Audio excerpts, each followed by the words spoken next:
Hello, everybody.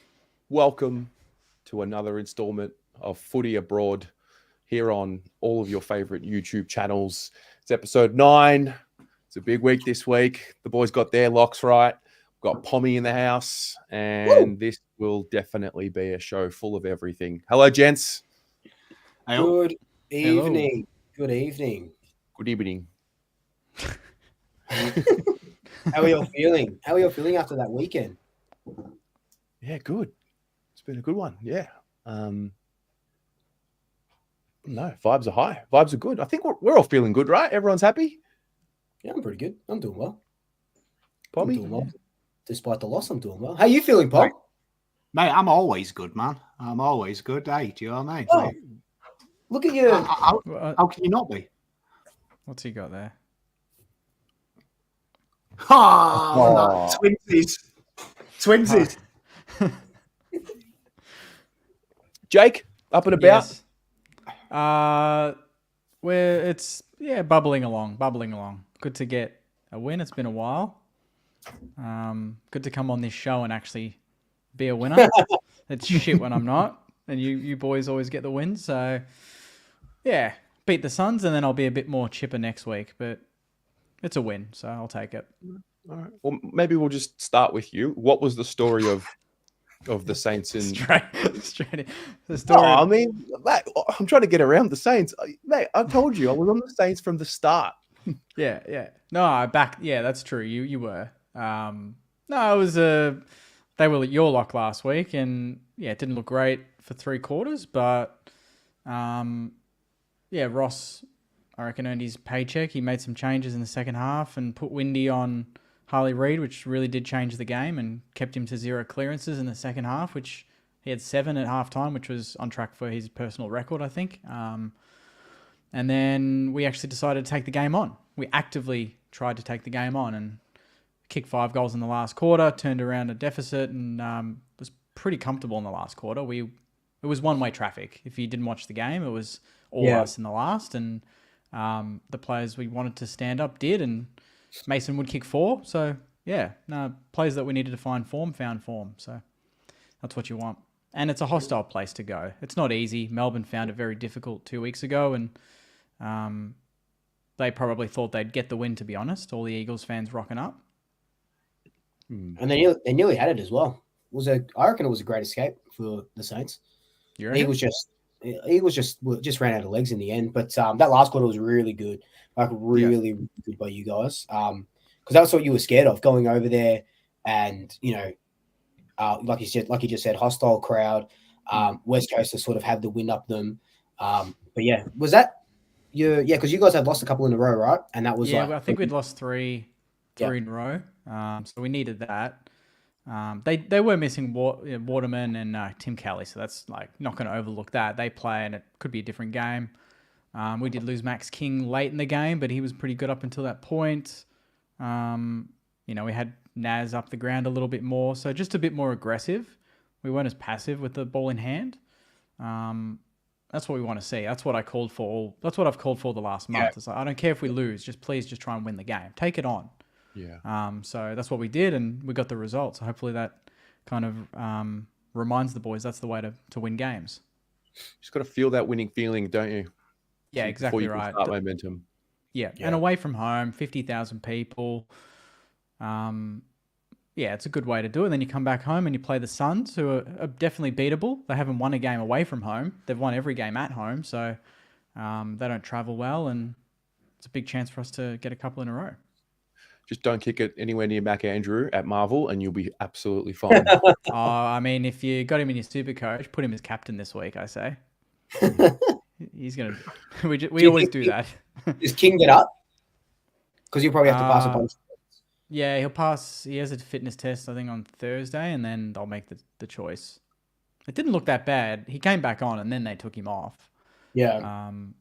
We don't really have anyone else banging the door down. And with their backline, I think it'd be good to have him, but we'll see. Cool. Yeah. Pommy, how are you? And what happened to the Blues? What's your summary? How are we going? Mate, just masterclass of professionalism, innit? I agree with Jake. It's a tough place to go.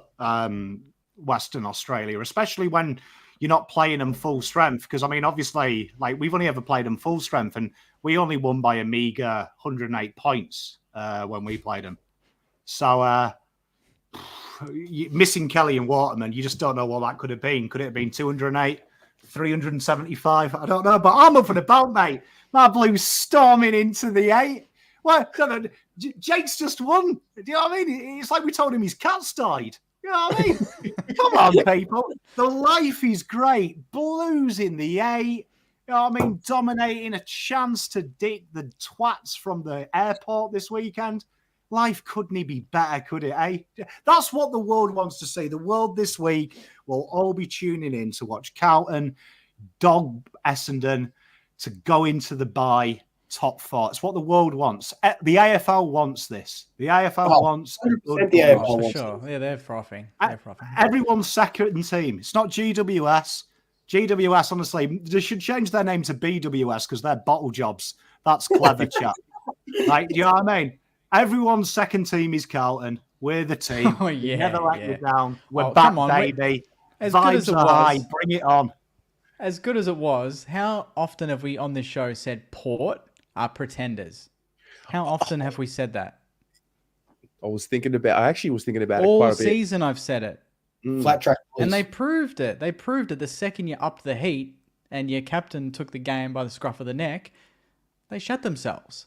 That last quarter. Nothing new from Port.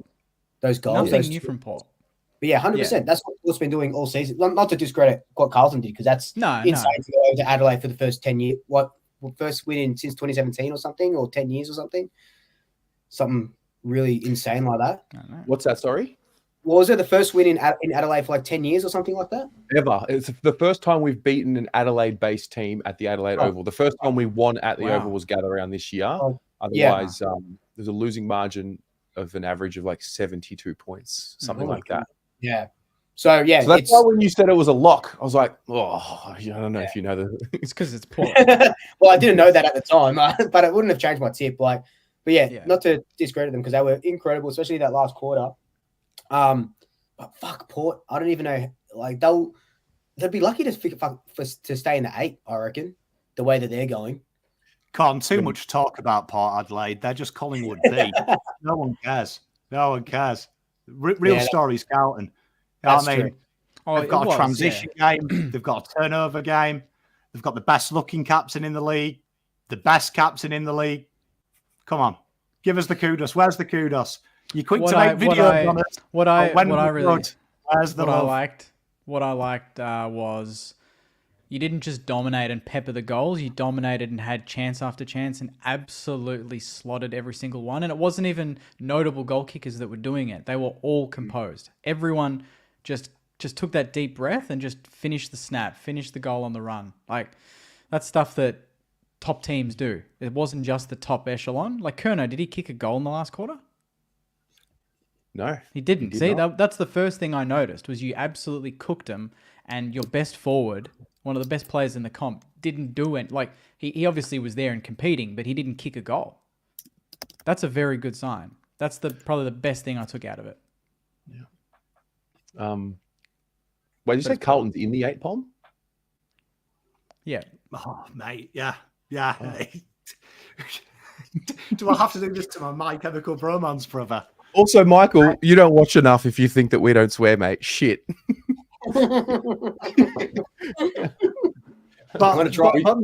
Now, see, I suppose we've got to talk about the elephant in the room because everyone's asked me to come on here and lay in a Swoop. So Swoop posted a video. I was impressed twofold by Swoop when he posted that video because Carlton are out the 8 not only is some form of mathematics, but it also is more than 3 words. So for a Collingwood fan to harmonise that's pretty impressive and add maths. But, I mean, I have to say this. I'm not going to bully Swoop for it because to me, I'm a firm believer that I like the blood on my hands. I'm one of them guys. Do you know what I mean? I want to kill it with my own hands. Do you know what I mean? And then lick my hands clean. So I'm not going to be stoked that the Dogs, who I couldn't give less of a crap about, have knocked them out of the 8. We'll wait until the real deal because with your injury list at the moment, that round 21 game, we could maybe handball you out of the 8, couldn't we? We should have everyone back by round 21. It could be game over though by that stage, mate. When Cripps runs riot, we'll see. But yeah, it's Cripps remembers. You know, remembers getting laughing at him when it mattered. Mate, wait for the game, boys. I want to act like for real. Like I've seen the video. I haven't reshared. I haven't anything. I actually want to stick up for Luke here because you did not create that. It happened behind you. I watched your face when you saw it happening, and like, what are you meant to do other than go along with it? You and I have had banter for years. We've had our moments online, going back at each other. We've put that to bed. That was not the time to go at you. So I actually, you know what? Who's the guy that called me out personally? What's his name? Is he in the comments? Is he here? Where's old mate? Are you watching, buddy? You watch? I reckon he might. Get him He'd on. have to be watching. He'd have to Get be him watching. on. Put the link out. The guy. This guy here. This guy here. Is this guy in the chat? My friend actually runs the Blue Abroad group. I'm not sure if you guys are aware of that. Yeah, his name's Terry. Yeah, I know. Just want to say, unfortunately for you, Terry, we knocked you out of the 8 today, bro. Yeah. You can't win premierships in March, mate. You got to play the seconds and fucking see you later, son. That's... You all laughed at me. Well, I have to say, you're not laughing now, are you? Good back-to-back videos. That's good. Yeah. So where's that guy? Where's that guy at? Yeah, later, son. Where are you now, mate? Where are you? I didn't say a word. I don't even know who that is, by the way. I do not know who that is. He's your best mate, Terry. He said on camera. You know him. I'm gonna try and. I dare say he'll be there at the Collingwood Melbourne game. I'm gonna try and find him and get to the bottom of this. I'm sure I'm gonna manifest running into him because I need to get to the bottom of why he would say that. It's just so random. It's just so fucking random. Could be a bromance. We're going to talk about Hoodoos tonight, but I've really, tried to learn the art of humility over this journey because I've been the biggest villain and culprit of just instigating and getting involved in it online. I'm trying to grow. I'm growing away from it. It's a forever process. But when a guy like that tries to come at you personally and mate, don't test my pettiness, please. 100%. I'll find out. I'll find out for you somehow. I'll find out who that guy is for you somehow. Yeah, and he's gonna be on the show next week. We're gonna get him. We're gonna get him live on the show. Yeah, would love to. Maybe I can tell meet him. all, a one-on-one tell all. Yeah. Love that. Anyway, bit of fun. So Luke, the Pies, what happened? How's it going? What's the story? Yeah, first loss in 8 or 9 weeks, which is a bit of a slap in the face. It hurt a little bit, but look, like we say every sort of week, you can't really blame injuries because we've been doing well with the injuries that we had. We just ran out of legs at the end of the game. Maynard came out and said that we only had 105 minutes to play, just with the group and what they've been able to do. And the game, we know the game's 120 minutes long, so just ran out of legs. And the Bulldogs are just, when they're on, the Bulldogs are like on. I know they've got their their injuries and stuff, but Bontempelli absolutely turning it on in that last quarter. Did everything a captain could do. You guys saw it with Cripps the other week as well. And it's different when your captain is in the middle of the ground, so he can kind of dictate play. Our captain is in the back line, so he's trying to stop all the goals coming through, and you can't stop it when there's a barrage like that. It's just typical Collingwood where we kicked 5-7 in the first quarter. We should have put that game to bed. We should have been up by 30 points at quarter time, and the Bulldogs should have been in their kennel by half time. It should have been all over. But we don't put them to bed. We learn the lessons, and we take on an absolutely thrashed Melbourne, who are going to play their grand final against us on Monday. So that's going to be fun. Wow. Yeah. I was reminded about something with the Pies. Pendles is not just a great player. I mean, you get a great player and you get a coach on the field. Yes. Yep. For however long you have him on there. I'm not saying that like him not playing is why you lost, but you have an aura about you when he's not on there on the field. Yeah, you miss it, and I think Nick Dacos is the guy to pass the baton to, but he's only 21. Pendles is 37 or 36, or however old he is, so he has 19 years of experience, and you 100% miss it. And it's crazy. Like, I don't know what it is with injured players if they're not just allowed on the bench because they're not a part of the game day sort of thing. But it would have been even huge just sort of having him on the bench to sort of dictate plays and stuff. But I guess it's against the laws. Maybe I'm not too sure about that because they're usually always in the boxes or in the seats. But yeah, you do lose an on-field coach. But look, it is what it is, and we take on Melbourne, and it's crazy because we're 9th, but we're one game out of the top 4. Like, that's how close this top 8 is. It's just absolutely nuts. And we've been saying there's a couple of pretenders up there. We've been talking about it with Port and stuff like that. But it's going to be a fast finish to the end of the season after these buys. Yep, absolutely. Well, what you do in that case with the player on the bench, so we've given Doc. Doc's on a long-term injury because he's got the ACL, yeah, but we've given like a role, like a right. coaching. Yep. So he gets to be on the bench for us. But yeah, you feel it. You feel it out there, and it's a reality.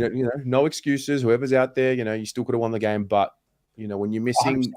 6, 7, I don't know how many of the guys that are on your injury list are in your best team. 6, 8? 7, 7 or 8. 8. Yep. 8 of them would be playing if they were available. Wow. 100%. So I won't reel them off now, but yeah, there's probably 6 to 8, and it's not just the guys missing; it's where they're missing. We've got 4 forwards out. We hit Myercheck and Jamie Elliott up every single time, and we're not hitting them anymore because they're both not playing. So you lose 2. It's like losing Kerno and Mackay.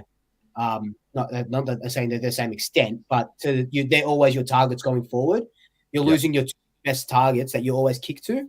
And then you have to sort of replace them with bit part players. So it's it is what it is. What can you do?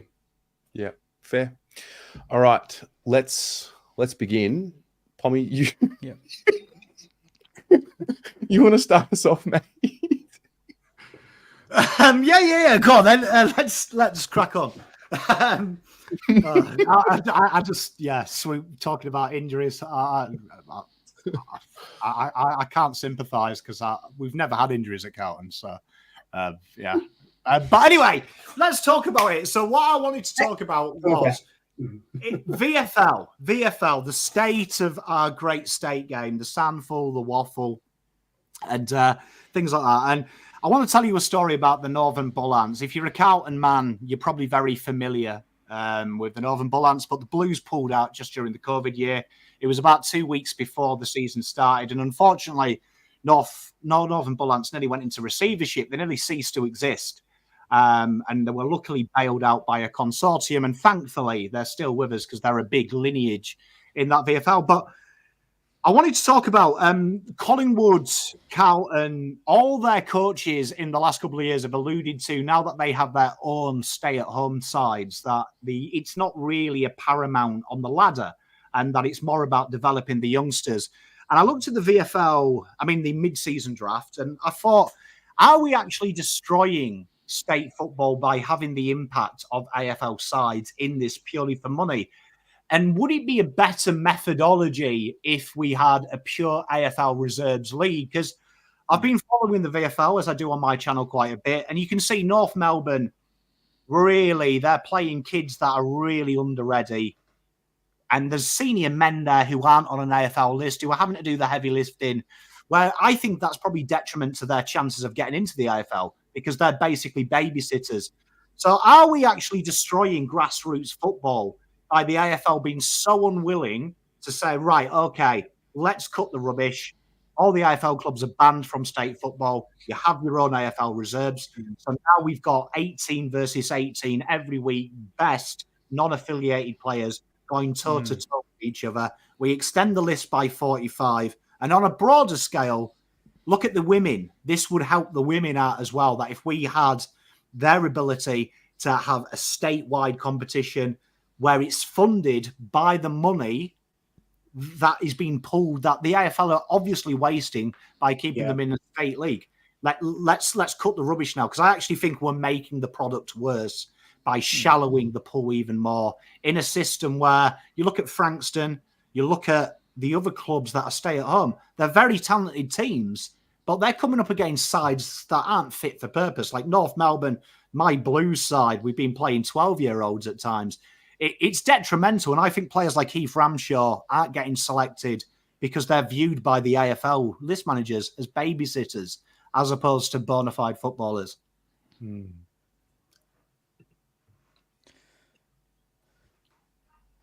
Great. What was great. Yeah, Great. Yeah, the argument's so good you were stunned in silence. Yeah, it's a really good point. Yeah. Like you look at Collingwood's VFL side at the moment, and we're 2-7 down the bottom of the ladder, and that's because all of our players are playing in the AFL. All the good VFL players are playing in the AFL, and you just got straight VFL listed players going up against who's the top at the moment. Footscray are right at the top, or they've got they've got a good side there, and I think it makes sense to have separate, because like the VFL now is not even the VFL, is it? Because it's pretty much all the East Coast, because you've got Gold Coast, you've got Southport and stuff like that. So if they keep it as a national reserves comp and then a VFL on the side, I went to Williamstown last year, and that was beautiful to go to, beautiful ground, stuff like that. And if you keep that sort of grassroots there, I think it's a great idea to have them separate. And play like curtain raisers as well. Yeah, 100%. That would be awesome. Yeah. Oh, you sure? Surely that's part of the plan, right? Like, surely at AFL House. How long have you been covering AFL, Terry? No, I know, but like, surely, just because they haven't made it public, that's what they're doing. But like, surely that makes sense for the growth of the game. Yeah, I think Freo are the only ones who are opposed to it. A national state comp, aren't they? I saw come out recently. I wasn't aware of that. no. I think. I just think long term it makes sense, because I agree with Luke. I think as also you add in the travel of these sides now just random clubs are coming in the VFL. I mean, I think the most straightforward way to make money is you have it as a bona fide league. It's basically the second division of the best football, the state league. And how good would it be if we want to keep this interstate thing going? This is an area that we can fill in holes in the AFL season. So we could have an interleague competition. How good would it be that the top two teams, the grand finalists, go into a mini 8 tournament during the bye, finishing in the AFL bye after the grand final? So we could actually have Norwood play Werribee in a final or something. Like, you create like a little Champions League. So this gets the players going in. The players given an incentive to miss out on the draft and go to their local club and still get the exposure. I feel like we're really missing a trick, because you watch some of these games. I watched the North Melbourne game, all of North Melbourne's games, because we signed Cooper Lord, right? And honestly, that was like watching an Auskick side versus a men's side. Like, some of them players weren't even trying because they weren't fit for purpose. And I'm thinking, we're ruining the product. We're ruining the product. And AFL is getting so expensive to go to now. It's a bit like cinema. It's the working class sport. And it's now like, $100 to go to a game. We're pricing it out in the cost of living. The next area is probably people going to the VFL. But who wants to see 12 kids run around with 12 has-beens? Make it a proper competition where 18 sides are focusing on it and give it an incentive. I just feel, for me, I'd rather see Carlton reserves play in a state competition against another reserve side, which is a glorified practice match, but then go and see Werribee play, who are independent and things like that. To back up that point, I've just looked up what I was talking about. So the Fremantle Dockers remain out of step. So this is from April this year. Remain out of step with West Coast, Port and Adelaide over plans for a national reserves competition, showing much less interest in the revamp. The current landscape of AFL clubs and their reserve size has 14 clubs across the other states. The remaining 4 clubs, West Coast, Freo, Port and Adelaide, are split across their respective WAFL and SANFL. And it's free, and everyone wants it in, but it's Fremantle who doesn't want to split from Peel Thunder and their alignment with Peel. So that's why only the other 17 teams are keen, and that's why we're still seeing that split from what I've just read in the last couple of minutes. So it looks like there are plans, and it's just Fremantle, who have done nothing for fucking 30 years. Is that right? They're stopping him. Yeah. Wow. What kind of system are we in that one club? With all due respect to Fremantle, a small time club as well, might I add. This isn't Richmond, Carlton, Essendon, Collingwood saying this. This is Richmond. No one cares. I mean, Fremantle, no one cares. 17 clubs won it. So surely that's where the AFL step in and go, you want to be mates with Peel? Yeah, nice one. See you in the AFL Reserves Comp next year. Yeah, you'd think they would just throw the gauntlet down, don't you? So, well, there we are. We play fixed this it. out. Play this out for me from today over the next 10 years. So we know Tassie's coming in. How long does it take to get this set up? And I'm going to ask maybe a dumb question, but if we create this second tier league, essentially, does that mean the team, what about the players that are playing in the VFL clubs right now? Where do those teams go? Do they go to a different league? No, we just set up a new one, an independent league. So we just set up AFL Reserves League. So Carlton have an AFL Reserve. The harsh ones would be Sandringham, because that's one of the success stories at Saints. Right. Yeah. Saints and Sandringham has been good. Box Hill and Hawthorn has been good. That would probably be a sad state of affairs. But for me, just pull all the AFL teams out. Pull them all out, and we all have our own reserve league. I think it makes sense from a financial point of view that when WA are here, say Carlton play West Coast Eagles, our reserves fly over to West Coast. So at least there's a game for locals who can't fly out here. I think that makes sense as well, total sense. And I think the VFL becomes back to what it was, just Victorian teams, the SANFL just South Australian teams. If you want an interstate tournament, for me, that makes it. But we are going to a shift at the moment where we've got a list size of about 40 odd. We're losing so many kids, and we're seeing the proof in the draft now. More mature ages are coming through. More list managers are reluctant to take a chance on a kid. So why don't we cut the rubbish, right? It's costing AFL clubs. I believe it was costing Carlton 8.5 million with their affiliation with the Bullants. Take that money and we all pool it, and we just extend our list sizes by another 40, where they're all on 150k, which is the top end VFL wage. And then that way you can get rid of stupid things like the mid-season draft, because it doesn't work. It more jeopardizes clubs than it does, but it also helps with the injury list, because at the moment Collingwood are having to play players not fit for purpose. Last year we had to play Lewis Young in the ruck for 2 games because we had no ruckman. If we had a list size of 60 with a fully VFL side there, where we can just do what the NFL do, and he comes up as a 14-day contract because we've LTI'd someone, that would make so much sense. But it also means kids are going to get elite coaching and a bit more security, because if you are an 18-year-old, say, Cooper Lord, you may have been taken pick 90, put on a VFL-listed contract for our reserve side, but still get the elite training, still get to learn the system, and then you have a better chance of survival mid-season, when we could have, instead of a mid-season draft, we have a mid-year list change where you can nominate 5 players who are injured or long-term or being developed, and you can bring 5 of your reserves up into the senior squad. I think it just makes much more sense, and it doesn't affect any other league. Yeah, fuck. Jake? No, I think we were looking to do that. It looks like here anyway. There's an article even from 2013 where we wanted to play a standalone VFL team out of Moorabbin from 2016 onwards, and all Saints fans were really excited about that. But then you fast forward to 2017, and the AFL Victoria kind of nipped that in the bud, because that's when Frankston was re-entering the competition. Currently now, we're actually looking pretty good because we don't have injuries. So a lot of AFL players are playing at that level, which I guess is a good thing, because for us, we can kind of rotate the squad a little bit more. I was excited to have just a St Kilda. We want to have like a St Kilda VFL team out of RSEA Park. That's something that all the fans have wanted. And I remember when this was pulled, we were really upset about that. And I've looked at, is it Collingwood, Essendon, Geelong? They've all had their standalone sides. Richmond, obviously.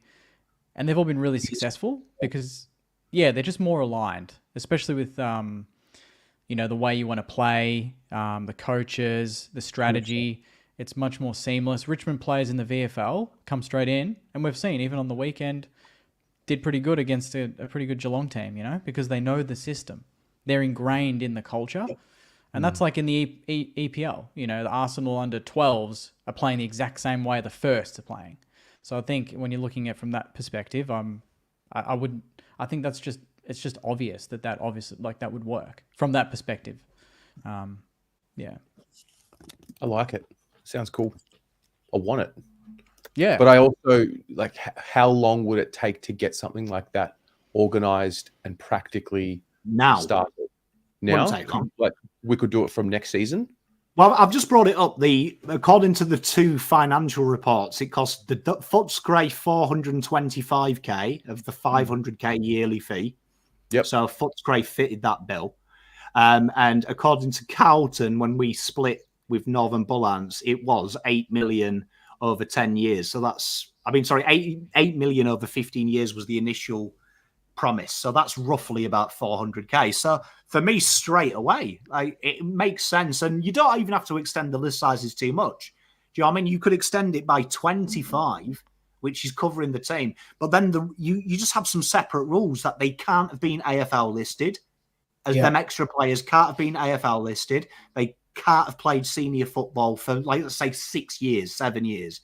But make it capped at an age. So we've got these young. And I think then you open up the door that Harley Reid came to Carlton, came to Essendon.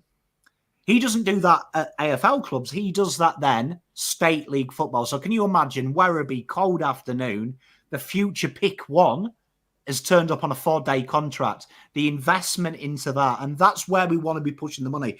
AFL clubs, people panic, right, about money. Money's infinite for the AFL. Yeah. They have the monopoly of sport in this country. They can afford to do this. For me, it makes sense because there's kids losing their jobs really quickly here. And there's some kids as well who haven't played VFL football with never an option to get there. And look at the mid-season draft, how many clubs were snared from other AFL systems. It would be such a more simplified system if we just extended it, and then the injuries wouldn't be talked about. You've already got these rumours, haven't you? Let's shorten the games again. Let's go back to 15 minutes. Injuries wouldn't be a problem if the list sizes were adequate for the job. Do you know what I mean? Wouldn't they? Yeah. It's a really good point. Yeah. I fixed it. When can I start? I'm free this weekend. All right. I'll make a phone call. Get it done. Laura Kane, we got Laura Kane on a bit later, don't we? Isn't she coming on for a chat? That would be great if we can get Lawsy on. Maybe one day. See what I can do. Call me, Laura. I'm ready to start. Honestly, I'll do it. I'll speak to Fremantle tomorrow. We'll get her to tune in, and then we'll see what strings we can pull. Jake, what do you got, mate? What's happening? What's on your mind? I mean, right now I'm actually keeping one eye on the Harley Reid situation, which is kind of related to what I was talking about. I think they're deliberating at the moment. What is the current status? I'm not looking at it. Is Zeta eating a schnitz wrap? I don't think he's not even doing it because it's in WA. I think it's some other random, and there's more comments about that than anything. But that brings me to sort of the topic that obviously has been discussed elsewhere, but I'm kind of curious on your boys' thoughts. Like suspensions overall, costing players personal accolades that are going to happen. Like Harley Reid's he's going to win the Rising Star, right? Like that's what's going to happen, but he's not going to get awarded it because of this. Is the penalty too great, or are we exaggerating how important player accolades actually are? Like, would Harley Reid actually care that he will not win the Rising Star as a result? Would he care? Well, I guess it's up to the individual, because you remember the whole thing with Jason Horne-Francis was that Kangaroos bid on him because he told them, I want to be number one. Like, I want that number one mantle. And that's why they didn't bid on Nick Dacos or whoever, around that thing. So I don't know. Like, I think the Rising Star winner gets 50 grand as well. So he just cost himself money. But, there's all this talk about changing it to, but it's been best and fairest, the best and the fairest youngster in the land for 30 years. Has it though? Yeah, it has. Yeah, because there was someone else. I can't remember who now, but someone else years and years ago, missed out because they got suspended as well. I saw it the other day, and I should have bookmarked it or something. But I guess it's a little known fact that it is a best and fairest award. But it is. I think it is what it is, and he's made his bed. Unfortunately, and it sucks because he is literally the best player, one of the best first year players that we've ever seen, and he's just absolutely dominating. Yeah, and to whoever wins it, say Wardlaw or Darcy Wilson wins it, they're going to know that they only won it because of this, right? Well, it's Trent Cotch and Sam Mitchell-Brownlow as well. Yeah, right? exactly. So Mate, Steve Bradbury. It doesn't matter. It doesn't matter who starts. All that matters is who finishes. You got that goal, baby. Yeah. No, Chris look, Grant. it's an interesting point. Yeah. It really is, because you lose more than, you leverage on your next contract, the spike in salary that you get from winning the award. I don't know if the Rising Star, Patrick Cripps didn't win the Rising Star Award back in the day. I still don't know how Jesse Hogan won it that year, but whatever. They just wanted to reward forwards. I think the fans probably care about it more than what the players do personally. I think Harley Reid's going to be fine when it comes to money and what he's going to be, obviously, earning. But I tend to agree with Luke in that the rules were the same rules last week before Sam Darcy and Harley Reid did what they did. Where it's tricky is that tackle probably doesn't get a suspension 2 years ago, 3 years ago, 4 years ago. And that's where I can sort of see, that rule about best and fairest hasn't changed, but the parameters of tackling and bumping and collisions has changed. So it's tricky. What about for awards like the Coleman Medal, though? Is that irrelevant? Like Charlie Kerner, just say he gets into a fist fight, he punches a bloke and he gets 8 weeks, but he kicks the most goals. Does he how is that any different, really? Coleman as well? Does it apply? I've never sure. even heard remotely if that's the case. No, Someone put you in can the still win comments, it when but you're suspended, can't yeah, you? exactly. Tex Walker was suspended when Harry won it, but he was 5 goals off, and he was still you could still bet on him. So can I ask you a question as a foreigner? Because I really don't understand it, and I still don't. When I first came to this country, that best and fairest, I don't understand why being fair matters about being a good footballer. Do you know what I mean? I don't. So, and Dee's made a good point. Jack Nicklaus said the rules of golf were made for idiot farmers. However, 200 years ago on, we're still playing it, but they're elite sportsmen. It's time to readdress the rules. Dee makes a great point. The best and fairest, like in the 70s, 80s, to get suspended, you had to nearly kill someone, didn't you? Where now we're talking about Ed Kerno got a week for touching the rib of a referee, just saying he understood it.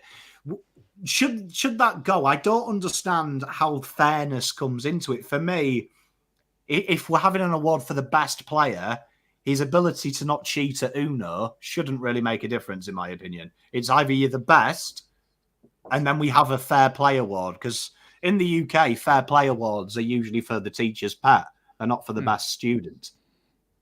Yeah, I agree.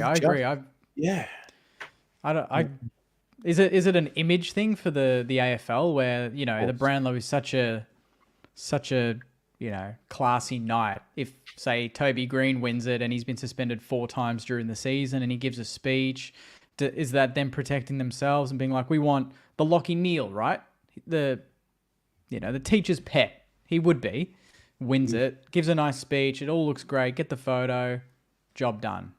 Less controversy, all that sort of stuff. I think I agree with you, Pom. It should just be the best in everything. It's irrelevant. Especially if it's a trip or it's something like that, where it's a week. Like if he gets downgraded now to, like say he got downgraded to 0, he's still been reported for something. What if he gets reported 5 times this year, but he gets off? He's still been reported. That's really, doesn't make much of a difference to me. Because I understand the theory of in the 90s, someone's just explained that it was negated to offset bad behaviour. But we're talking about a 2024 athlete now. Do you know what I mean? in my opinion, from watching just my native game, soccer, a dirty player now would have probably been the fairest player when I was watching it as a kid. You know what I mean? Like, he would have probably been heralded as a hero. But so I don't think we have really got dirty players. And you know, when people say like Toby Green's a thug, imagine him winning it. Ooh, unclean. Is Toby Green dirty though? Like, nah, yeah, he raises his fist, he raises his foot every so often, but I wouldn't say Toby Green, I wouldn't not invite him round to have a cup of tea with me nana. Yeah. I'm sure he'd be respectful. We don't have thugs. Yeah, we don't have thugs. Like in the early 2000s, you knew there were certain blokes, that would come out and want to bash a bloke or just put their body in the way for their team. We don't have that anymore because you can't. Dione says something really interesting here. Your club best and fairest, you get suspended, you can still win a club best and fairest, right? Yep. Yeah, there you go. And it's So it's just cherry picking a little bit. Yeah. Because and I'd say nowadays, look at the rivalries. They've been watered down. So we haven't really got like the hardcore hatred anymore. These players are all mates, aren't they? I mean, they have beers together. Gone are the days they sat at different tables. Yeah. Like they all get on because they all have respect for each other's craft. I don't think we've got, I mean, you've got Pickett. Yeah, he does some mean things, but I think that's heat of the moment things, isn't it? I don't look at this game anymore and go, oh God, that guy's going to kill a player. No, because they have that mutual respect. Yeah. You don't see those brawls. Do our players have a duty to set an example for at the grassroots level, like people are saying in the chat? I think that's the biggest thing. I think the example is the biggest thing, and we say like I used the example a few weeks ago or whenever I was talking about it, where Nick Dacos last year like punched someone in the gut and got a fine, and I think someone did it to him and only copped a fine. And those things now, I think they've changed the rule, so they are going to be a week, I'm pretty sure from the top of my head. So like that's setting an example, because if you can punch someone in the gut and then go on to win a Brownlow, I think it sets a bad example for the kids, and because it's just a fine. But now you punch someone in the gut behind play, and you win, and Nick Dacos wins the Brownlow. Oh, sorry, he comes first and he doesn't get it because he copped a week for punching someone in the gut, like Scott Pendlebury, what he did. Then I think that's fair play, and I think the fairest comes into that. Yeah, it is an optics thing, but it is also a role model thing as well. You don't want to see someone who, could you just imagine Andrew Gaff just king hits who was it, Brayshaw, and let's just say he got 3 weeks for that. I know he got 8, but let's just say he got 3 weeks, and then he goes on to win the Brownlow, and then people are like, oh shit, I can clock someone and win a Brownlow at the same time.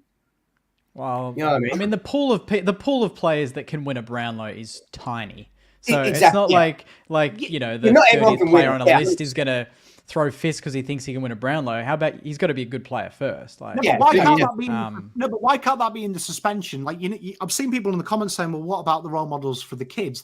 This is what annoys me about society. Yeah. I've got kids, 2 wonderful boys. You know what? When they F up and they get a detention at school or they hit someone at school, do you know whose fault that is? 100 unequivocally my fault. I'm their dad. My wife is their mother. If they're doing something because Toby Green does it on the ground, that says me and my wife are unfit to have kids, let alone be impressionable adults of children. Should have thought about that before you had kids. So for me, when people are saying, oh, but what about grassroots football, Bonnie? Someone will keep... Where's accountability? So, I'm not saying that you can't win a Brownlow, but I think, how about we have these rules that are made up on the spot when they go to tribunal? Why can't we have that as a case-by-case basis? So if you do a Keziah Pickett and you do what you did with Bailey Smith and you take your eyes off the ball when you clock him, that's part of the tribunal system, where the tribunal go, this is deemed high danger. You are now ineligible, right? And that's a separate part of the function. And then you've still got the cause and effect. But for executing a tackle shithouse and taking away his chance of winning something, Yeah, I don't think that doesn't sit right with me, because I still think Harley Reid is a fair player, as is Cripps, for what he did to Archie. It was just stupidly executed, but it was part of the game, and he could have been suspended for it. That would have been unfair, right? And I would have loved it if he got suspended for 2 weeks. We protect the head. However, the tribunals say it wasn't a malice, though. So you're still eligible, Patrick. You missed 2 games. And then it takes the grey area, because what do people say? Cripps cheated to win a Brownlow. That's the greatest moment of that guy's life until he wins a flag. So it's always going to be tainted. So why can't we do that? Like, for me, when people say we've got to set an example, if we're looking at idiots kicking a football on 6 figures a year as examples to our next generation, and you're picking on the little things they do wrong in game, look at the amazing things. Toby Green came from a rough upbringing. He's a millionaire. There's a fucking great example. I hope my kids are as successful as he is. You know what I mean? So this example thing, it annoys me as a dad. Maybe I've become old. Like example. The thing is, you're coming at it from a dad point of view, and I can see that point of view that you're coming from, and it's an incredible point of view, and one that I don't have because I don't have kids. I'm not raising any little babies. Yeah, dogs. So they're actually sleeping, so they're doing. I'm doing pretty well, but like, you're seeing it from that point of view, and that's great. But I guarantee you, it's just kind of like what we say when, we shouldn't bully and we shouldn't say racist things online. Like, we don't do it.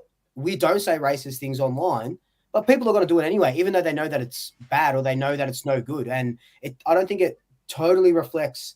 Their parents could be, Christian pastors, they could have a priest in their family or something, and they go out and do really bad things. I think because they've seen someone else do it and they think it's okay to do that sort of stuff.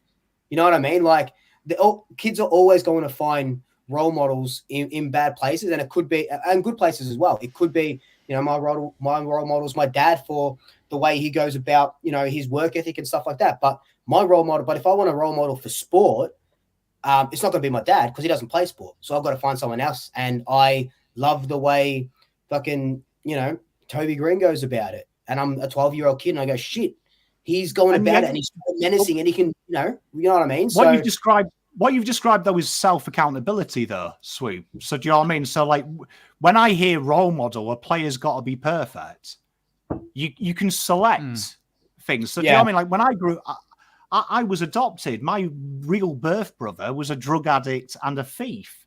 Do you know what I mean? Like, I didn't look up to my brother and go, I'm just going to nick cars. But I did steal attributes off my big brother that, in reality, now as a man, have made me a good dad and a good protector of my wife, because I chopped and changed. Do you know what I mean? My hero growing up was Sergio Garcia. It wasn't my granddad. It was Sergio Garcia. It was a golfer, someone that I aspired to be. But Sergio Garcia had affairs on his girlfriends. I didn't follow that.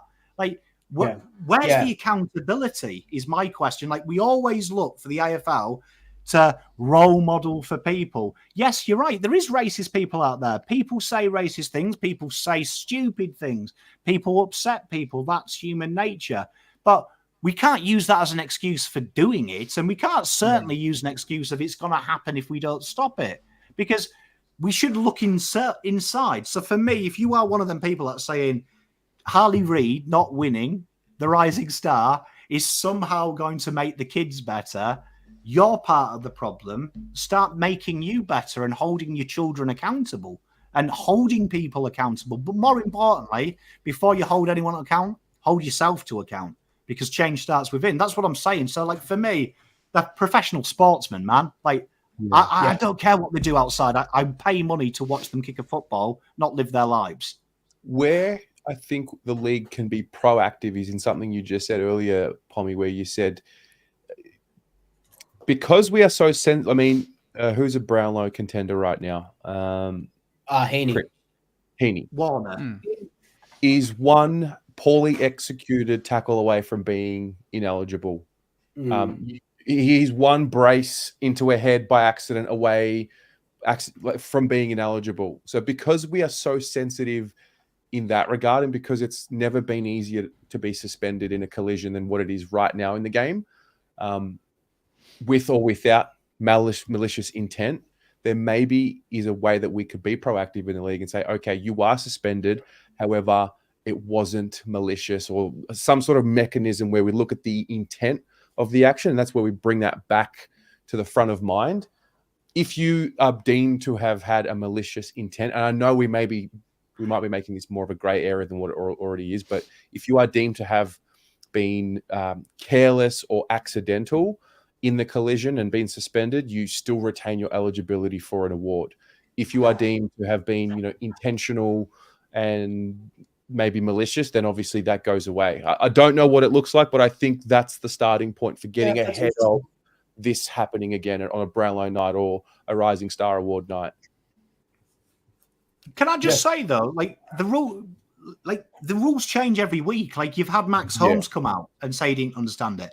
Like, if it was a rule that's been there for 100 years, but some of these rules change every week. Do you know what I mean? Like, Harley Reid's tackle we've seen before and it not even paid. So that's why I'm saying I think it should be a case-by-case basis. I think that we've got so many grey areas now, do you know what I mean, where players can be reported for stupid things and get suspended. Why can't that be part of the tribunal punishment? Do you know what I mean? It should be. Okay, cool. You're ineligible now.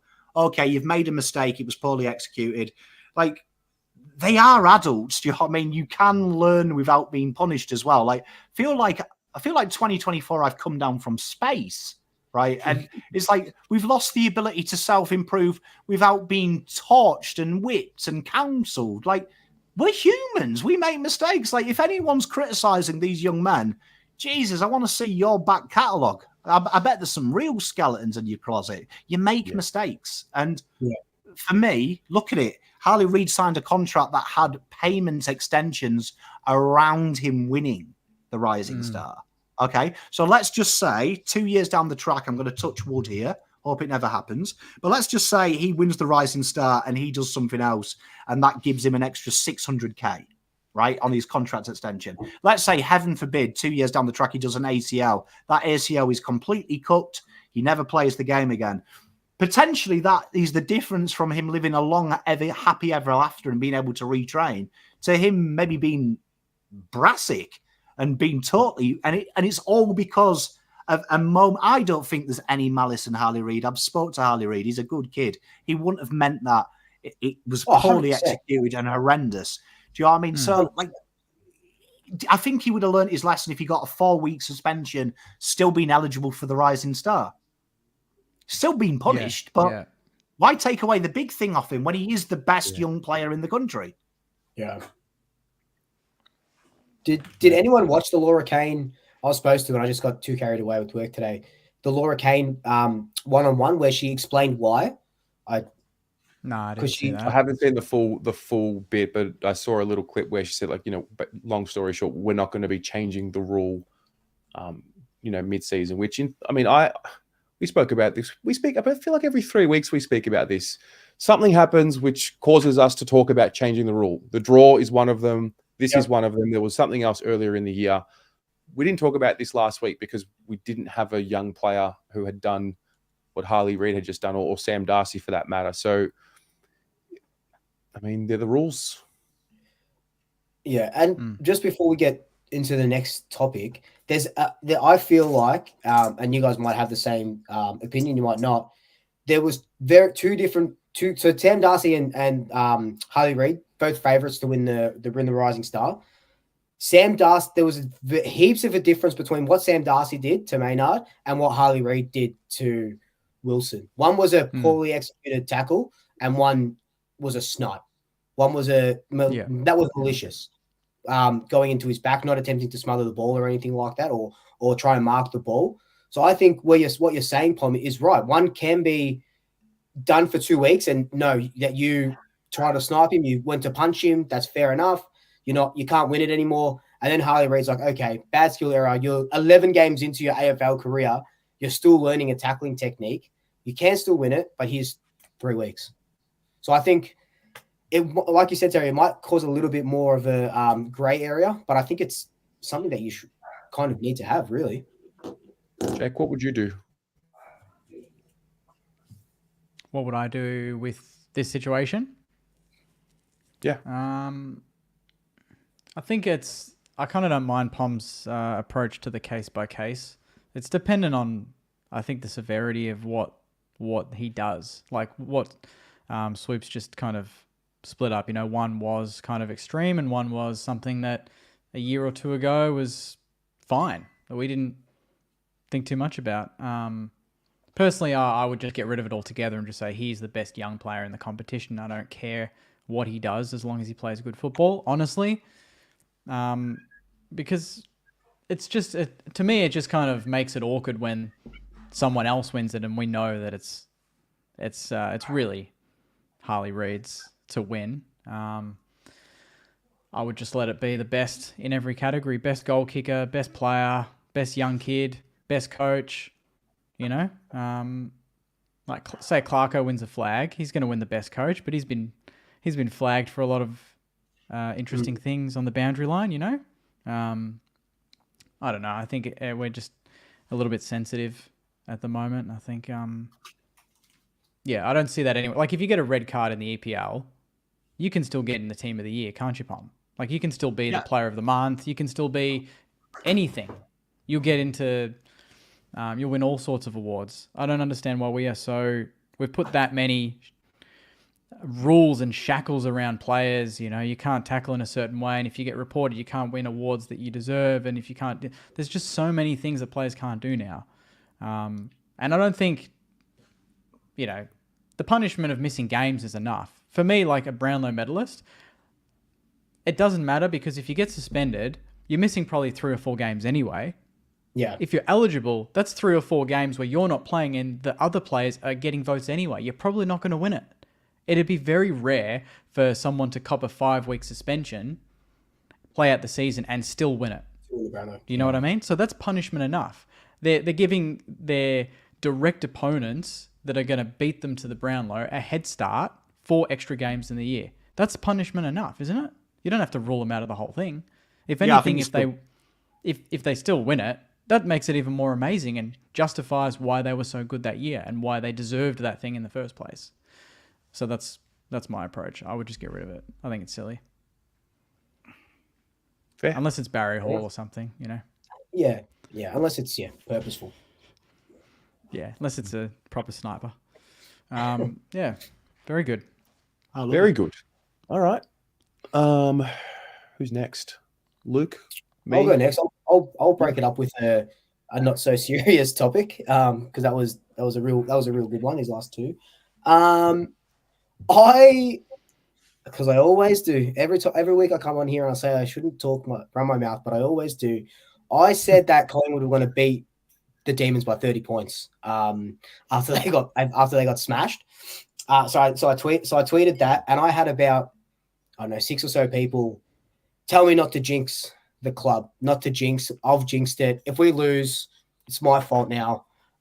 So I thought, fuck, and we kind of talked about. I was going to talk about omens the other week and like hoodoos and curses and stuff like that.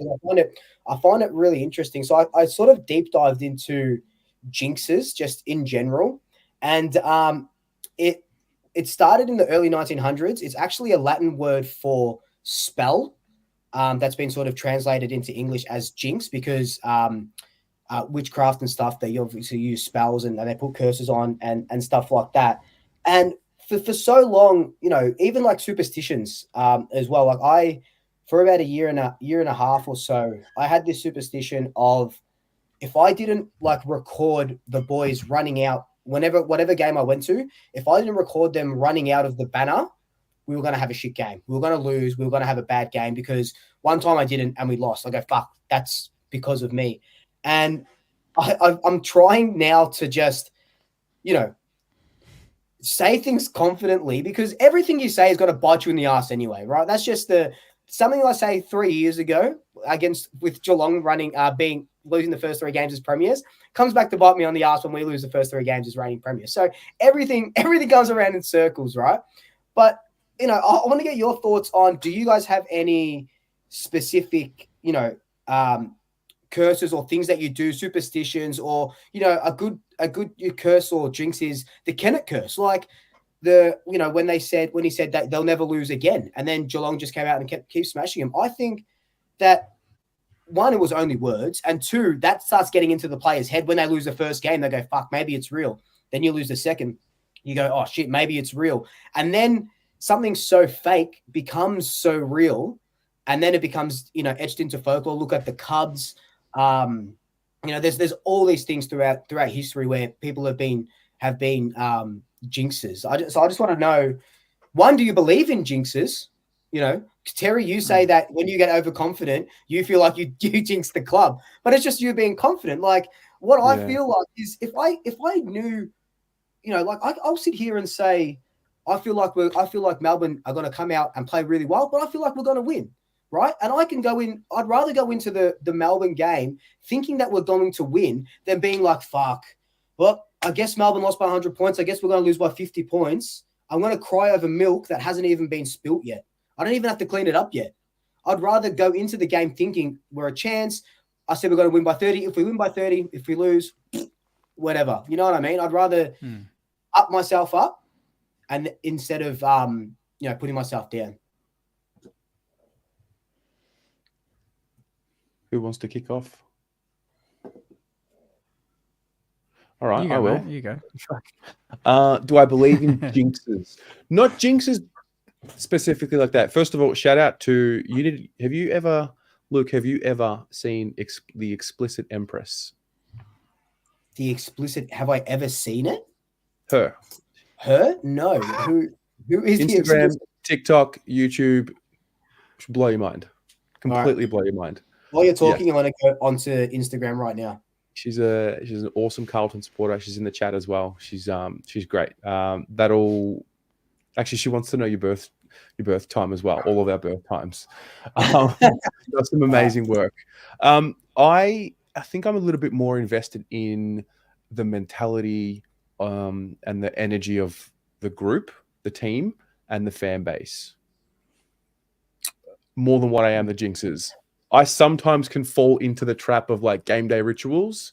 For example, if we play on a Saturday, I'll play tennis in the morning on a Saturday against my housemate. I've never lost on a game day ever. If I did lose on a game, in the morning, I would probably say, yeah, Carlton are losing today. I wear the same blue underwear on game day when we win this year. I haven't worn it when I've just like been disorganized throughout the week and it's a different color underwear that morning. I'm like, fuck, and we've lost every time. So like things like that I've picked up on, but I don't know if that's real or if that's what, but I'm a bit more invested in the mentality of the group. I think Carlton in particular, when we get too ahead of ourselves, we don't play as well. We don't have the same edge. We don't have the same edge when we have the expectation and everyone telling us that we're great. We have traditionally, in my experience, been a team that plays well when there's seeds of doubt thrown. So that's something that we have to overcome. But could you sit here and say, are you confident that you're going to beat Essendon? Like, could you sit here and say, oh, I think we're going to beat them by 15 points? I think we'll win. Yeah, I do think we'll win. The Elliott curse. Have you read up on the Elliott curse? Is that the Elliott curse? I think I did come across that. I don't think I read it. Mate, the Elliott curse is next level. And the day that Voss was signed is the day that it apparently ended. Jeez. I'm looking it up now. Anyway, that's what I think. I'll look at it afterwards. Yeah. Okay. Yeah. I don't know. What about you, Pom? You were frothing in the group chat about omens and stuff. Yeah, 100%, because I was raised that way. So, I mean, without boring you, my nana was what you would call a witch. So, coming from Romany stock, she is a Romany woman, a proud Romany woman. Spells and witchcraft were a thing of how she lived her life her entire time. So, I'm not going to bore you, but I've seen some stuff. So, things like the Elliott curse, completely disrespectful to the Romany culture, the founders of witchcraft, to even suggest it's real. Mindless, because the way magic works is a belief. So if I was going to put a hex on you, that's a lot of me, a lot of you, and something very magical. The real magic is belief. belief. So when a Romany puts a hex on you, they leave you clues to know it's happened because the belief of you fearing it gives it its energy. So if you ever want to know what I mean by this, research something called an ego. And that is what you see on TV, poltergeist activity. Poltergeists aren't real. It's a place that's been given energy believing something is there. So something becomes the magic, the ability. So my religion, we believe that we're all creators. We're all creators. So we have the ability to make things happen. So if you watch my lives, I'm all about energy.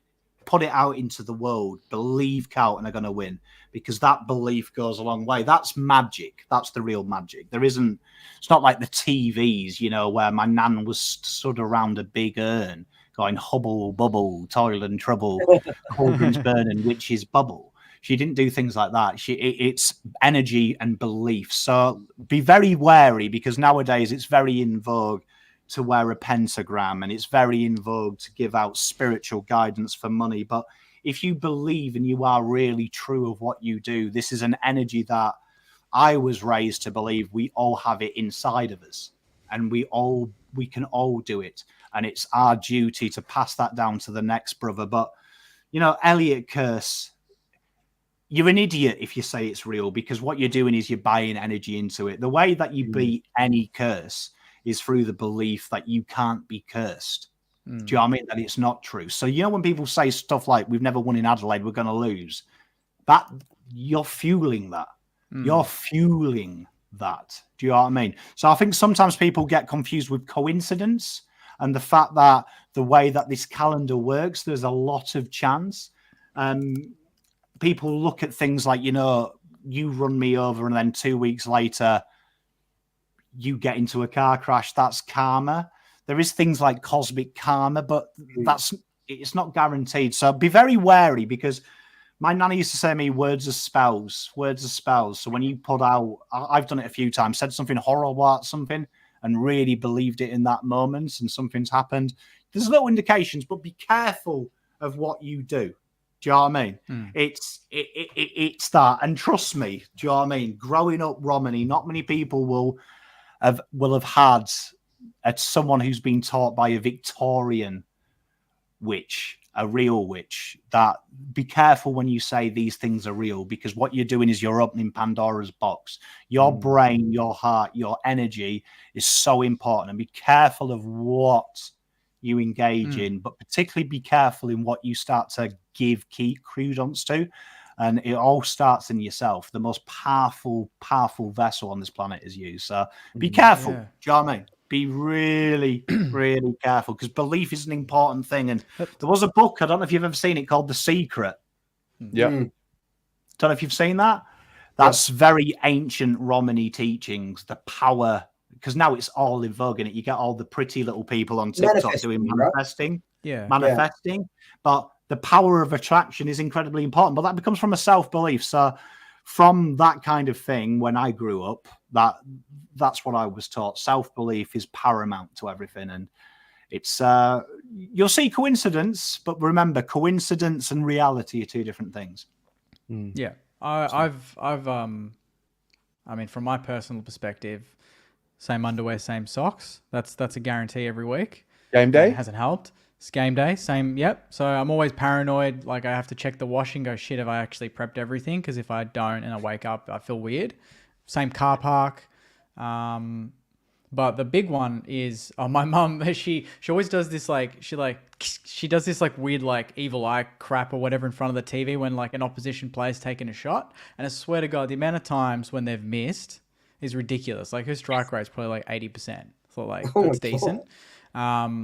But the big one is the belief. I am of the firm belief that until Saints fans get out of this underdog, get out of this, we're never going to win a flag mentality. We are never going to win a flag. And most fans I speak to are the other way around. They're like, no, until the club turn it around, I'm not going to start believing. I'm like, no, they're not going to turn it around unless we actually are ahead of them. We have to be ahead of them emotionally because then it's not going to happen.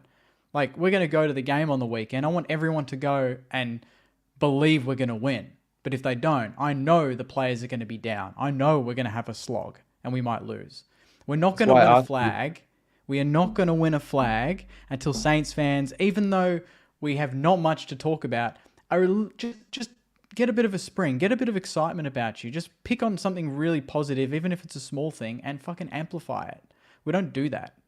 We look at our history and go, but Jake, you don't understand. It's been 50 years. It's like, yeah, 50 years of a lot of fans complaining. I know we haven't won, but there's still some good times. Like, just change. We've got to change the script.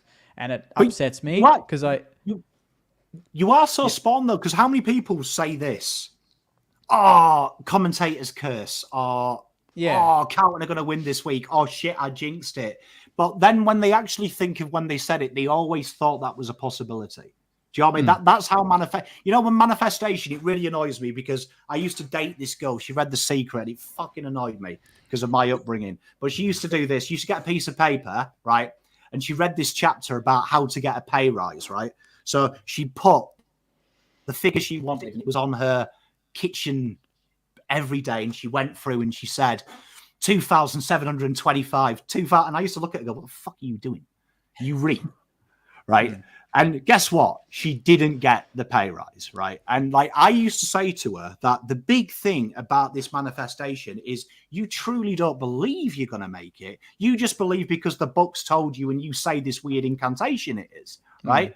But the truth belief, if you really want to break it down and how magic works, is you go 2,725. 2,725. How will I look when I have that money? What will my day at work look like? And you start being the spell, being the spell. You start, and your life changes around there. And that's where a lot of that kind of thing is.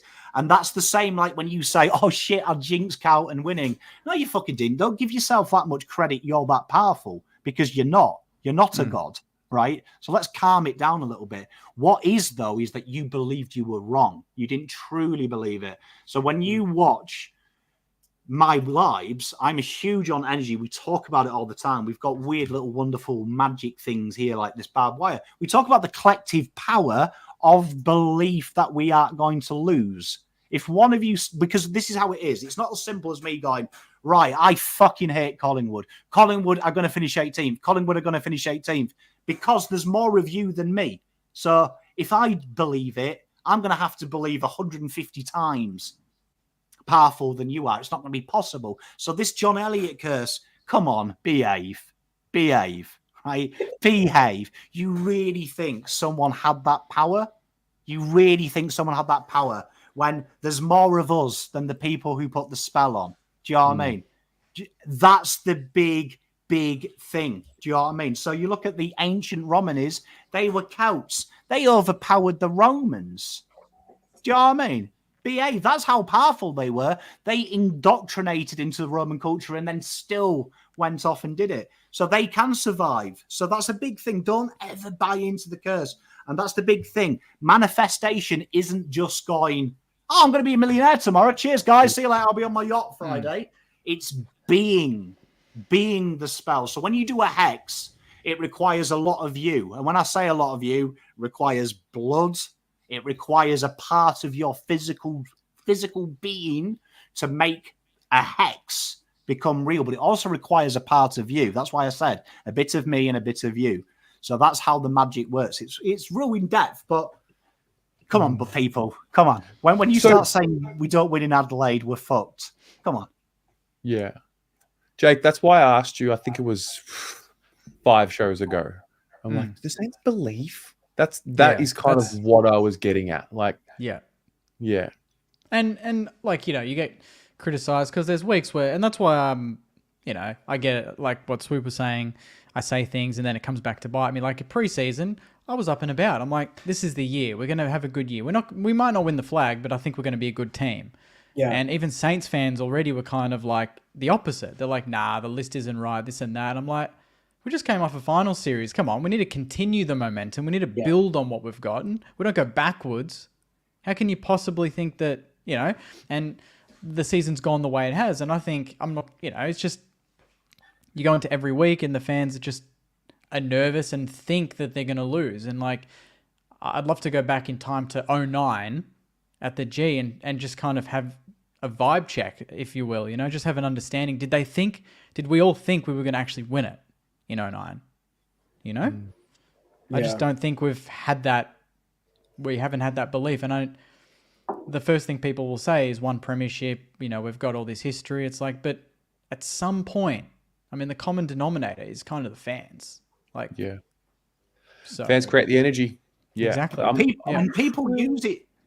You've nailed something there. Look at halftime. Look at Terry. Look at Swoop. Look at your Jake, your post at halftime, and you read through it, right? And I saw your one and Terry's because I've got a guilty pleasure. I see Terry's because it turns me on. Because negativity, there's something wrong with me. I feed on negativity and can turn negativity into positive. That's my superpower. But Jake, I read yours against the Eagles, and there was people saying this player's shit.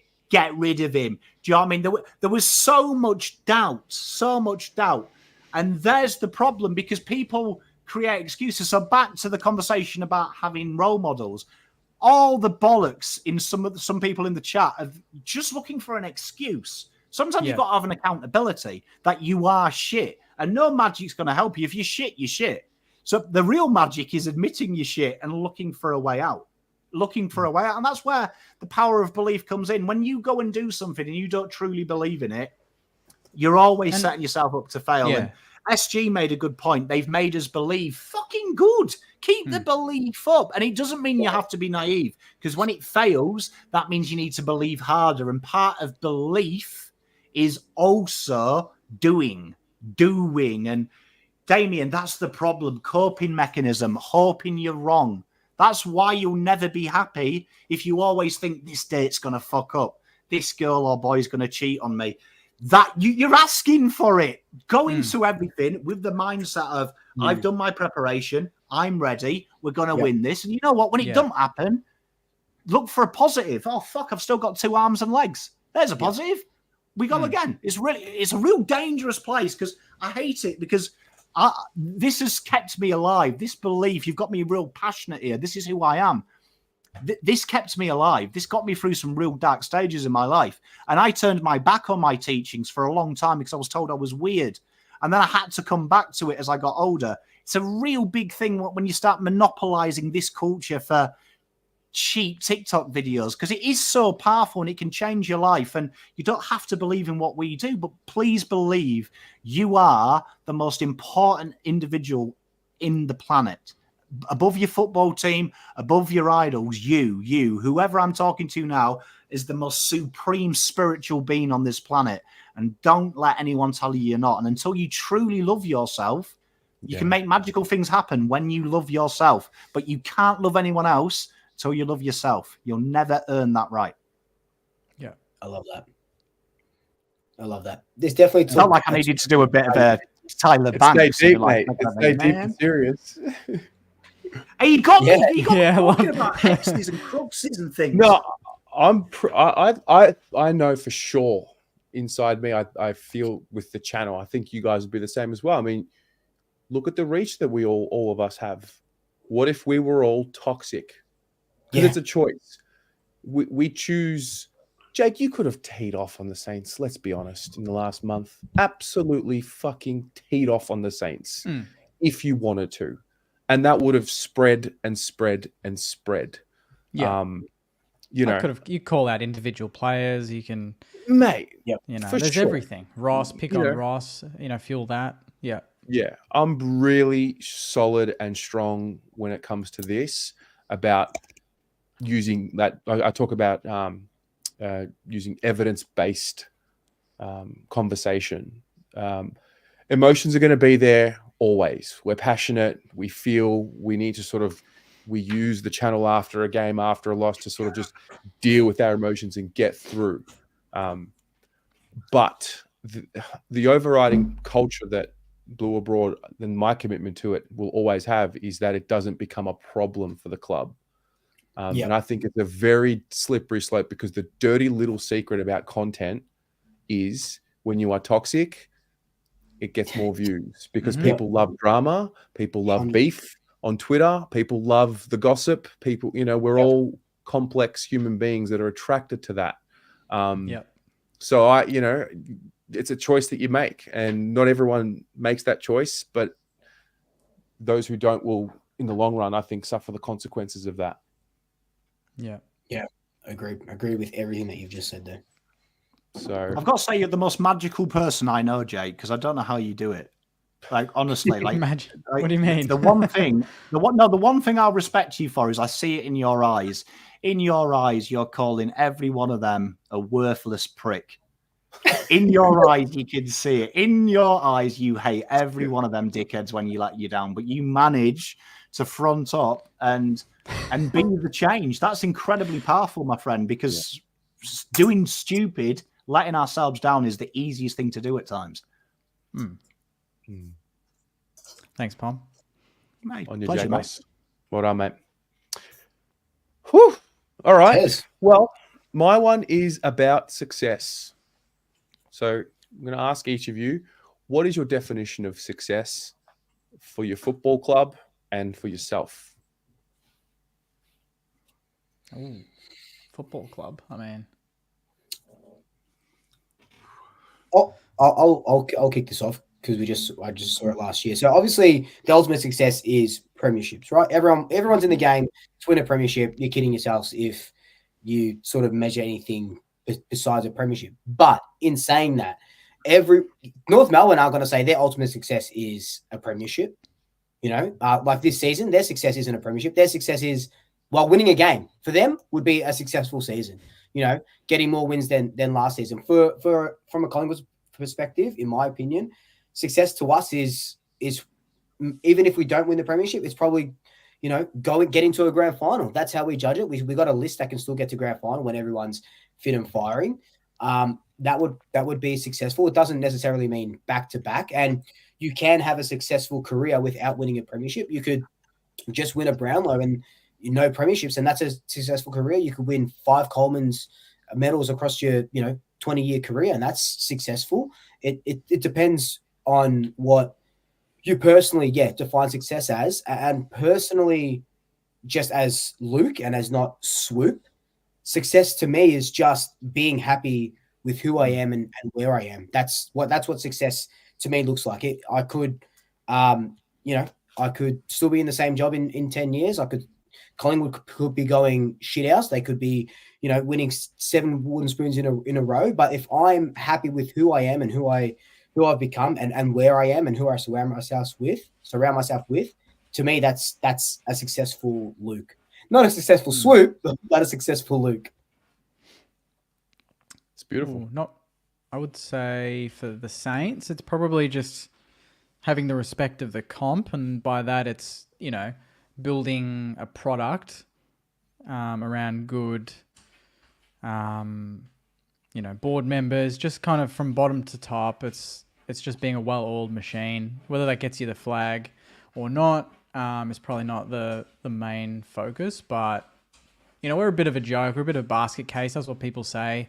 I would just want to develop something that can last and be a destination club. I think if you're a destination club, I think that means you are successful or you're on the path to success, right? So what Hawthorn's doing at the moment, I would say they are on the path to success. I think we're getting there. I think that's what Ross is here to do. Obviously, flag is the ultimate success, but I think sustainable success is where I want to be. The Geelong and Sydney's, not just, flashing. I mean, I would take what Richmond did, a flash in the pan, win 3 and then bottom out like they're doing. But I would want to be around, 10 years with 8 of those years being in the finals and a flag. I would take that, That to me is success. And personally, I agree with Swoop. Do what I want to do, be happy doing it. You do it for the right reasons.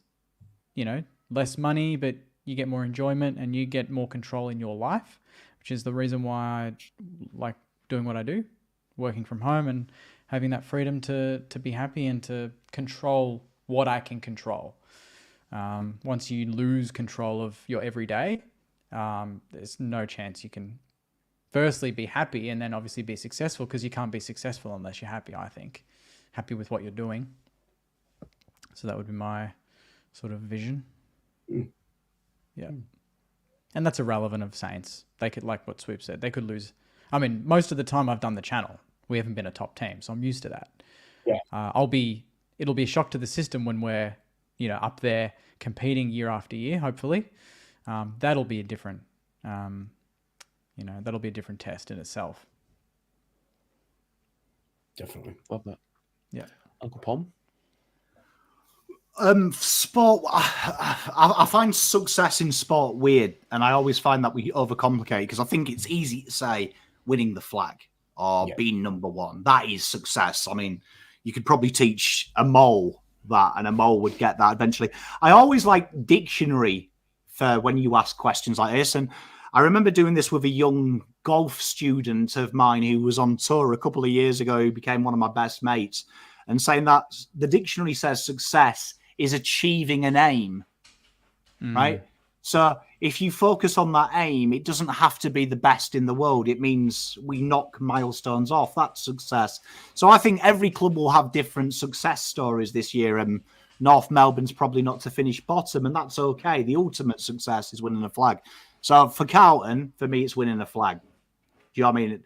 If Carlton turned around to me and said, just make the 8, I'd be like, Jesus, you're setting your bargains a bit low.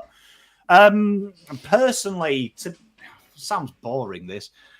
Something that stuck with me, that's always kept me safe in a dark time, is my granddad saying to me that, son, being a man isn't about being rich, right? Because when you die and you're in that box, if you ever hear someone say about me, he had a few quid, I must have been a bit of a prick. He was like, I want to be the person when I die that my kids miss.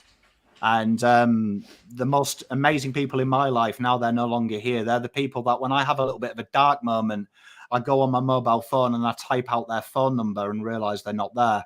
To me, that's success, to continue and strive to be that man that one day when I go, my kids will miss, because I've been obviously a big influence on their lives.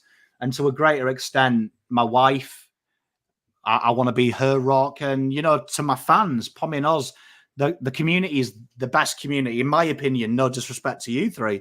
It's the best community in the world, because there's stories there where we've shared our lives through football. This weird, arrogant Pom talking about your game and having a bit of a crack. And then you find out that the guy likes to put freaking herbs in a bowl and hex people, and we still were mates after that. I mean, for me, that's it. I think it's having an impact and having a realization that I am so much more than me. And I think that's the best. That is success to me, to wake up every day and realize that I'm needed and wanted. Yeah. And to me, that's success. From a little boy that was in an orphanage not long ago, to wake up every day now and to know that people want me, that's huge success, man. Because if you told that little 7-year-old boy that, he wouldn't have believed you. So to me, that's success.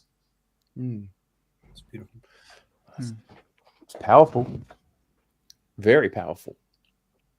I'll make it better. Up the fucking baggers. There you are. I'm back. When it comes to Carlton, I said this last week, and it probably prompted me to ask it this week.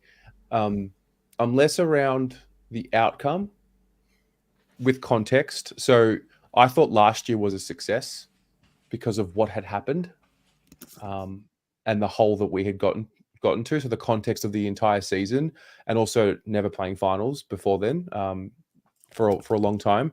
For me, success with the club, I mean, it's constant improvement. This year, for sure, the flag, I genuinely believe we can win the flag. If we make it to the grand final and don't win the flag, is it a successful year? I think we will look back on it as a failed season. So in that regard, I think the flag is where I have it for this year. But I also understand that it's an infinite journey. Not with this group. This group's got a window of, I don't know, 3, 4, 5 years, hopefully longer, hopefully 10 years, if we can create a model that keeps churning out great sides. So I look at things a lot more now from a journey point of view. I think when it came to the channel, all I wanted to, at the very beginning, I probably used to think the little milestones were success. If I ever get to 1,000 subscribers, if I ever get to 5, if I ever get to 10, if I ever get to quit my job, if I ever get to do this for a living. And then you get there and it's like, what does that mean? I'm successful now? It's like, no, it doesn't. So For me, it's I've never liked being defined by what I do. I've been really uncomfortable by it. I was really uncomfortable when I was working as a lawyer because everyone around me was like, "Oh, well, you're successful. You're so smart," and I didn't feel that on the inside. I was like, "No, I'm just me." I don't like being boxed in and labeled. So I think success for me is probably getting out of my own head at times and learning how to take control of my own self. I'm still working on that. But I think it's the main metric is more around how much impact is given through to others. I think serving is success when it's all said and done. Your family, your siblings, your parents, your community, your colleagues. So for me, that's related to me. I get a kick out of seeing the team grow. It's really weird.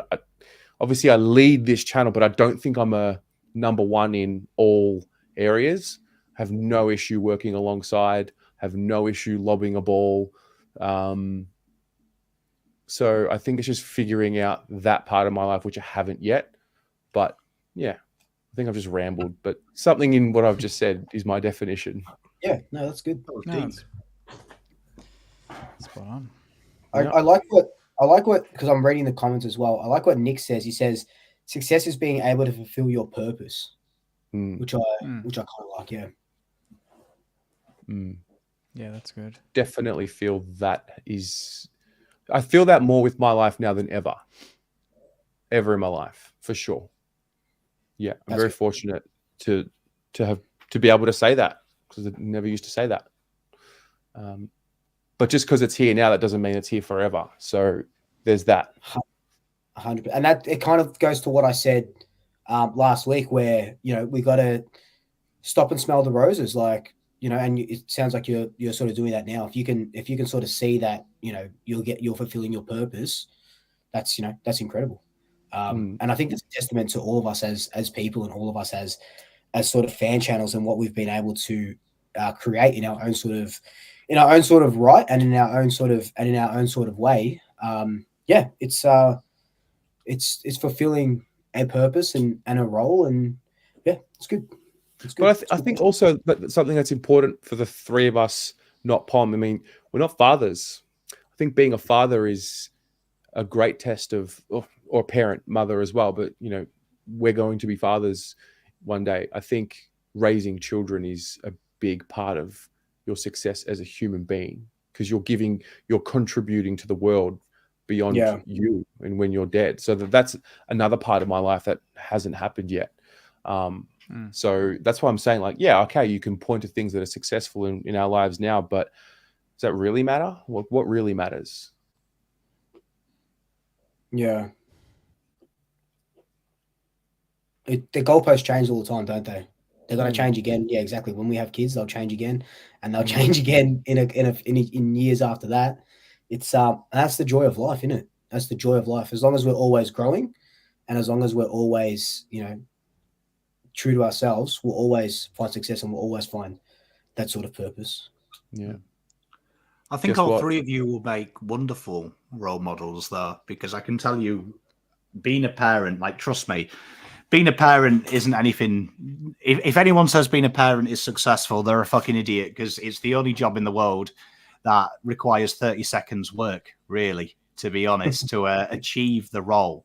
But to earn the title, it's a lifetime of endeavor. And I think all four of us here share the same views, hearing all your answers, that it's your fans that make it worthwhile. And a dirty little secret, Carlton comes second to the people that I get to engage with. That watch along isn't as exciting for me if I don't have the energy to bounce off on and the enjoyment from you guys and girls.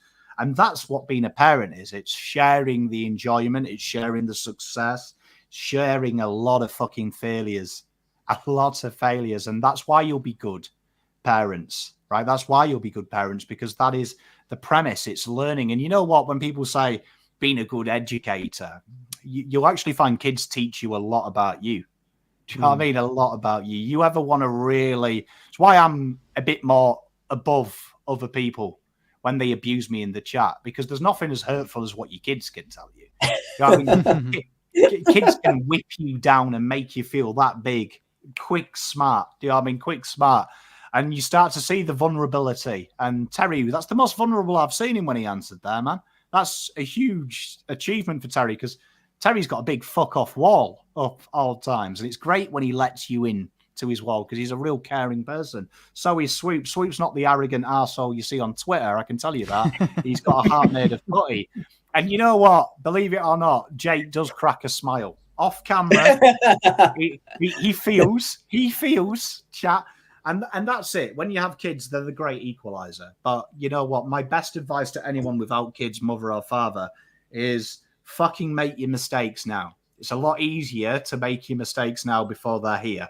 So if you want to try it now. Try everything. Get it all out of the way. Have no regrets. Because when you have a kid, you know, that idea of spending 2 years on a mountainside in Nepal suddenly doesn't seem so appealing when you've got someone else to be responsible for. So enjoy it. But you, all three of you, I can hand on heart, you'll make great parents because you believe in something greater than yourself.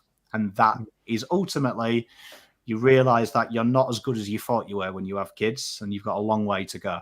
And it's an amazing reality check. It really is. Love Thanks, it. Paul. That's sweet of you. Carlton's back in Don't tell the my eight. kids that. Start the jam up, boys. Are we going to talk locks? Okay, we can talk Should we do locks. that? Yeah, we can do that. Unless there was something else. What's the fixture? The locks. I haven't even tipped this week. Oh. No, I haven't done the tips either, actually. Oh, fuck. My locks, I'm going to do it before anyone else does. I know they've burnt me so many times, but I think North Melbourne beat West Coast. I was genuinely thinking about saying it as well. I was genuinely thinking about it.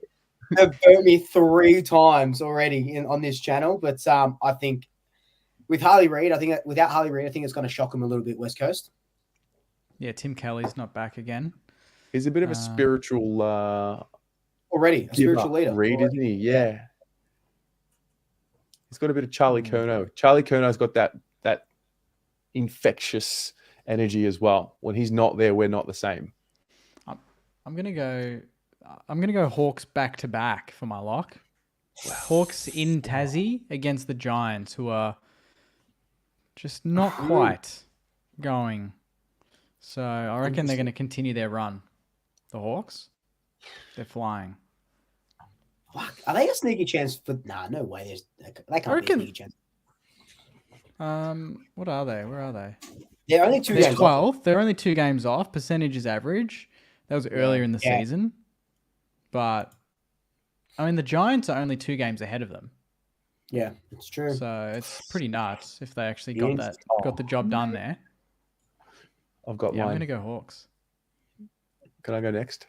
Yep. Back to back, the Saints. No. Guarantee it. Oh, At against the Marvel, Sun. Nah. you have everything you need to beat the Suns at Marvel. I've seen it with my eyes. You have everything you need.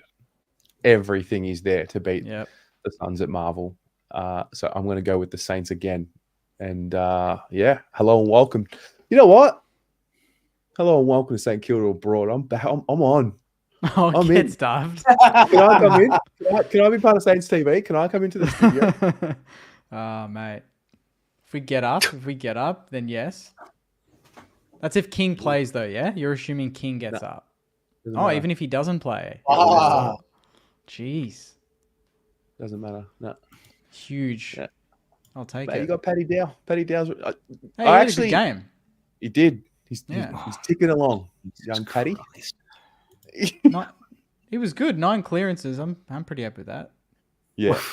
Why do I get punished? I'm the nice one here. Jake stole my lock, but I had another one, a backup plan, because I come prepared. I might regret saying this. Dustin Martin having the week off. That will inspire Richmond to great things. Adelaide falling apart at the seams. Mr. Rochelle having a cry because he didn't get more than 2 attendances. Crouch, he's dead for the year. Richmond young boys are going to come out and do it for Dusty so he has his week off and prove that they can do it without him, to set Dusty up to go Cocoa Bananas 30-3 the next week. Richmond beat Adelaide. Jeez. Wow. That's They're doing it for Dusty. Adelaide's going to do what they did to West Coast. They'll be a comfortable. Wait and see, Mr. Jake. Wait and see. But you know what? Dusty getting the week off, brother. Do you know what I mean? He gets the week off.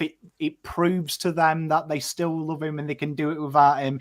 And I feel like Tim's got a point. I can see it. 300th game, Dusty announces this is his last year because he's young Richmond are ready to take the mantle, and they proved it to him against Adelaide. So stay tuned. Fairy tale. It's very inspiring. Jake, I forgot to give you the news, mate. Yep.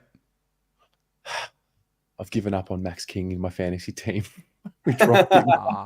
Yeah, that's fair enough. He didn't finish the game. I couldn't hold on any longer. But you know what the weird thing is? You've dropped him now, where I'm starting to see things I very much like in Max King. So wouldn't surprise me if he has a big game if he plays on the weekend, because he was building nicely against the Eagles and even the week before. He was.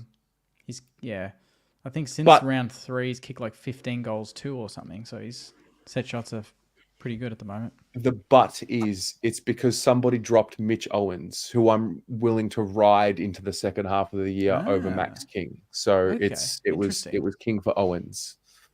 Ooh, okay. Tell me that I made the right move, please. I don't think you did, to be honest, Matt. I reckon King's back end's going to be pretty damn good with what I've seen. Yeah, but like averaging 70, averaging 80, like this is AFL fantasy. Well, look, if we put Owens in the midfield, I would say it's a good move. But now the fact that we've got Dow, Hunter Clark, and Brad Crouch coming back with Sinks and Steele and all them, he's not going to get a gig in the midfield, and that's where he probably gets some points with clearances and contested ball. Unless he starts kicking goals, which he's just not. He's looked a bit invisible in the forward line, to be dead honest with you. Sorry to be the burden of bad news. I hope he's surprised. I hope they both do well. Let's just put it that way. Fuck. I'm not, mate. I can't tell the future. All right. Channel the energy, the good energy. Okay. All right. Fine. Believe in him. Thanks for the honesty. I was actually tempted to go Geelong over Sydney because I reckon Sydney are due. Oof. And Geelong's a very senior team. They turned it around against the Tigs on the weekend. Would not surprise me if Geelong go there and just do a job. They just win it in a close one. I'm not my lock, but it wouldn't surprise me. Okay. Yeah. What else is on our mind, boys, before we wrap up? It's a long show. What did you think of Rochelle and that whole thing about him kind of saying he's going to talk about his minutes? Is that okay was that weird? Was it the reporter's fault and they're just asking him a pointed question and he had no choice but to answer it? I don't think he meant it to sound as critical as it has. Yeah, same. I think he was actually just being honest, and that's what he's actually going to do. He's going to chat and say, hey, what are we going to do to get back into the midfield? Like, yeah, I don't think he meant harm by it, and I don't think it's a sign of how bad things are at the Crows. I think it's a valid question. Like, why the fuck is Rochelle not playing in the midfield when Rankine's not there? Yeah. I thought he was really mature, actually. Like, I took the piss out of it earlier, but I actually thought it was refreshing to hear a footballer say, I had loads last week where we won, and this week we were struggling and I didn't get the chance. What do I have to? And I thought it was really good how he said, I want to sit down with the coaches after this and talk about what I've got to do to get them opportunities. And when I'm not getting them opportunities, what can I do myself to find more ball? I actually was like, shit the bed. But then a part of me did think, Will Hayward, 5-year deal. Maybe he feels a little bit upset. South Australia. It's a weird place. They put a pie in between bread. Must be a bit lost. Fucking load of churches there. Probably go on YouTube, mightn't he, and go, I want a bit of love. He'll type in his name and he'll see me and Terry doing a draft preview. Me saying he's the next big thing. And just maybe he'll think, you know what? Maybe I request a trade to the Blues. That Pom seems all right. Wow. What we Come would on, do Josh. Come on, buddy. We made a Rude. mistake. Come. I'll look after you, brother. What? Wow. It's a good point. It's exactly Well, what we would want. All the big dogs are signing contracts now, aren't they? There's not many. Come on, Rochelle. Come home. I reckon. Come to Uncle Pom. Nah, you'll be paying Jacob Wiedering too much. You won't have anything in the salary cap. Nah, thanks to our offer. they're not gonna take pay cuts to 400K. McCluggage. Can't believe Brisbane are paying him $1 million a year. What? He signed? That's 7 years or yeah. something yesterday. 7 years from Something McCluggage. ridiculous. 2031, yeah. Mm. And I guarantee you, McCluggage, $1 million a year. No, Jake, Wasn't that it? reminds me. Everyone's Yeah, it on was, about yeah. Josh Battle. Oh, What's the sto- What's the story there? Because I would have thought, I agree he's a good footballer, but like, surely you keep him. Like, why I would he would want to think go to WA? I know Melbourne, I think, or Melbourne and Hawthorn were looking at him. I don't know. We wouldn't get anything. Would we get compensation? We would get compensation for him. Yep. So we could potentially get another first round pick. It's the only thing I could think of that would benefit the club, but I would rather keep him. He's 26. He's a great centre half back. He's super consistent. He's never injured. He's a great team player as well. Speaks really well. I've interviewed him earlier in the year in the rooms, and he was amazing. I think he's one of those players that you build those premiership teams around. You need players like him that just gets the job done. He's not a star. He doesn't stand out, but you almost don't notice him, and that's a good thing. He's just doing his job. So I'd be very sad to see him go. If we got a first-round pick and we use that to get another player, maybe, but I don't know. I'd rather keep him. And I wouldn't. And your war chest, who you looking at? Who's your dream, like, realistically? Like, who's the dream? I mean, the only one that to me seems realistic is either Brayshaw from Fremantle. I think he's a gun, or LDU. Yeah, I'd tip LDU. I think LDU is the top of that list, from what I've heard. I don't know. There was rumours that apparently Ross had stayed back and spoken to Harley Reid after the game on the weekend. I don't know how true that is, but I mean, honestly, I would throw $2 million a year at Harley Reid. I'll take him off, take him from WA. That'd be nice. But LDU would be nice. That'd complement our midfield. But there's not many players out there anymore when you think about it. Do you really need a star? Yeah, Well, they do.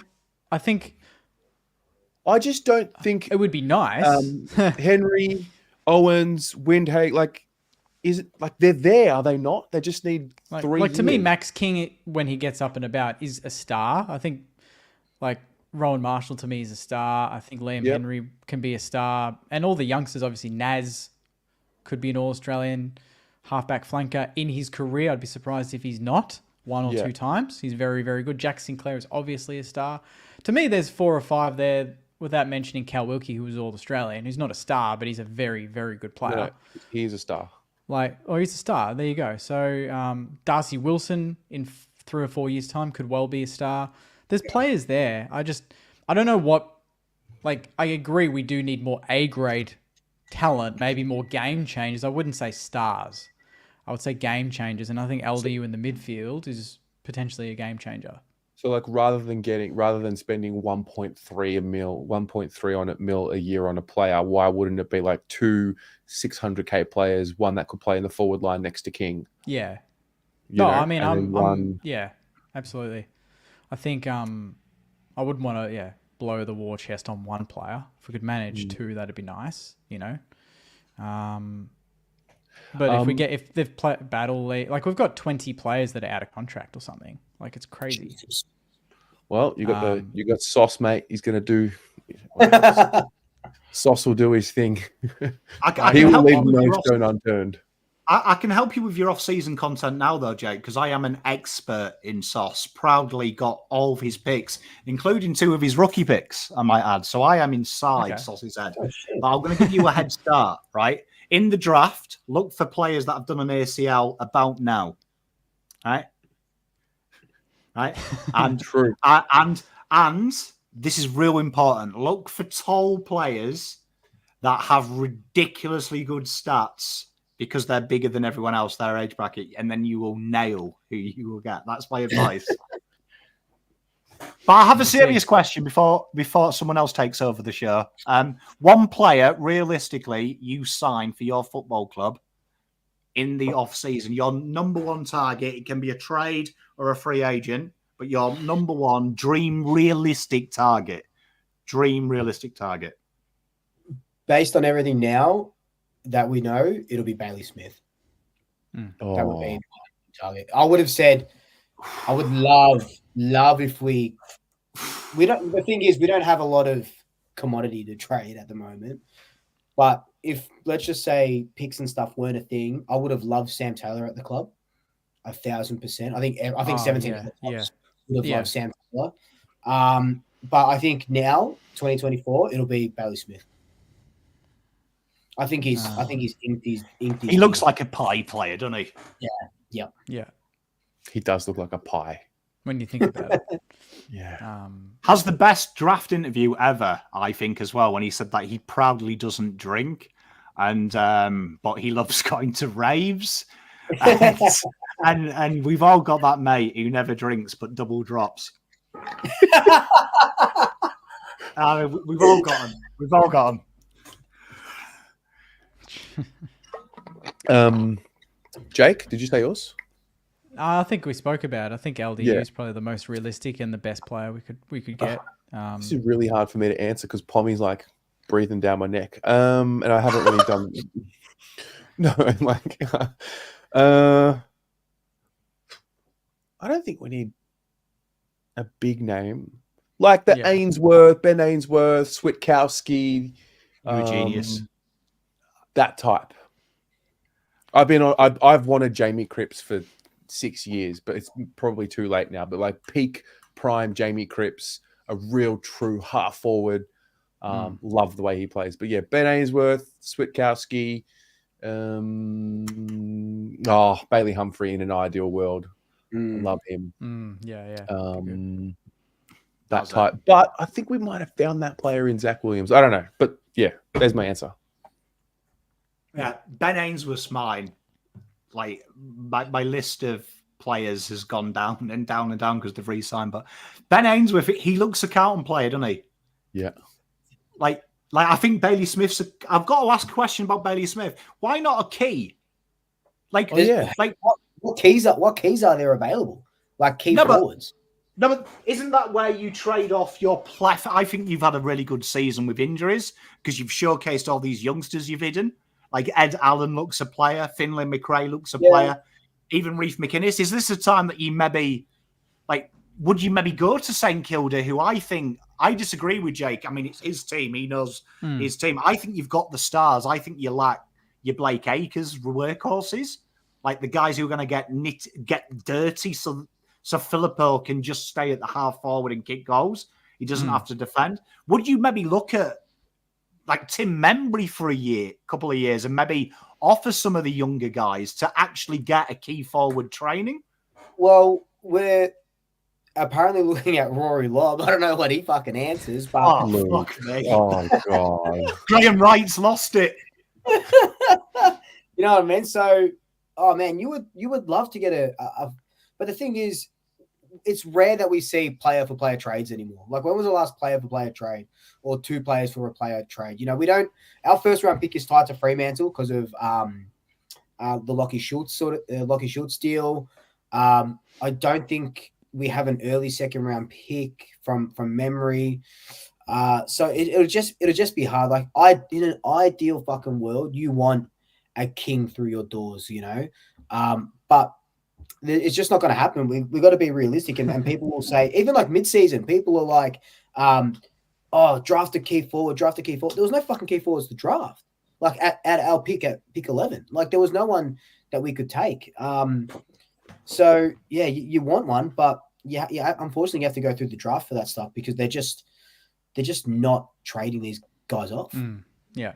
Would you look at someone like if you were Collingwood, would you maybe look at trading some assets though? Like, it is now the time, because you know when you talk about Bailey Smith, I just think you've got a lot of Bailey Smith type players. Like, wouldn't it make more sense, like, looking at maybe like a Jordan De Goey, like maybe trying to cash in on him now? You've done it before. Graham Wright's gone bold with Trelaw. Yeah. Is it saying, right, okay, Ed Allen, he's ready. Let's risk it and trade him out to bring that asset in today?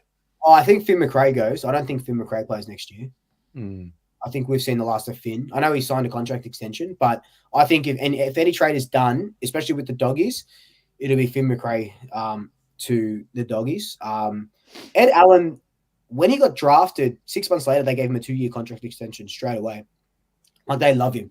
They love him down there. He's got a little bit more. There was talks that clubs are asking the question of Joe Richards because he's uncontracted at the end of the year, and we've seen how good he can be. There'd be clubs lining up for that sort of small forward. But yeah, like, I don't know, like, we're doing it without Jordan De Goey at the moment, but he's such an X factor. You know what I mean? Like, just because you're doing it without a player doesn't mean that they don't come out and they're one of your stars. But if St Kilda want to give us a couple of first rounders for De Goey, like, why not? When's the last time the Pies? I mean, you just want the flag, so not that it's the be all and end all. And Myercheck's awesome. When's the last time you had like a real big spearhead full forward? 2011-12 when we had Clokey. Travis. That's the last one. Probably the last big two. And then we tried Quinton Lynch. We tried Jesse White. We tried fucking Jesse White. Yeah. Well, when you think about it, my check was from 2018. So before 2018, it was pretty much, Travis Cloke, Jesse White, Lynch, Chris Dawes as well before he went to Melbourne. Is that not bizarre that the Pies haven't had like a Coleman medal? And in the early 2000s, you had bloody Rocker and Tarrant. You're like, shit. It is. But that seems to be your game style, isn't it? Medium-sized forwards. Yeah. So now it is. I'm surprised Cam Zurhaar hasn't come up because I feel like Cam Zurhaar is big game player. He's 190. It works with Myercheck. And I don't think McStay is a natural key anyway. He plays like a third. Cam Zurhaar, for me, arrogant personified, he is the next big thing. If he goes to Pies, he'll be a superstar. If he goes somewhere else without the limelight, he'll be shit. But I think Collingwood, it's made, isn't it? Because everyone hates him. Everyone hates Cam Zurhaar. He's the most annoying little player in the world. But he looks like prime time at the G, 90,000. And I know everyone hates De Goey. I actually think De Goey's behaviour has been impeccable over the last 2 years. He's become like a model of that football club, regardless of what you think of him. So I just feel like it's a good system. I'd be throwing the bank at Zurhaar if I was Collingwood. That would be a good shout. He's held off contract talks as well. But is he a free agent, Pom? He is, isn't he? Cameron, I believe he is an RFA, isn't he? Let's have a look. I've got my spreadsheet up. Cameron's a restricted free agent, yeah. So you just got to give him coin, and I'd imagine you're going to lose a load of coin on your books this year. Yeah, there'll be a couple of retirement. I reckon Jeremy Howe. I reckon Jamie Elliott, even though he's contracted for next year, he'll be gone. It won't be all the old guys straight away, but it's going to be interesting. It's going to be an interesting off season because our sort of mentality now, and we talked about it about 4 or 5 weeks ago, is the Geelong model. Just top up, just keep topping up with these 26, 27-year-olds, and then go again. What about if you go get what's his name? Riccardi from the Giants. Play him as your key forward. Fuck, I wanted Riccardi for ages. I remember when we were looking at him before he got drafted. Fuck, I don't mind Riccardi. If you guys didn't hate Charlie Curnow so much and call him a free kick merchant, like a Charlie Curnow at Collingwood, Terry.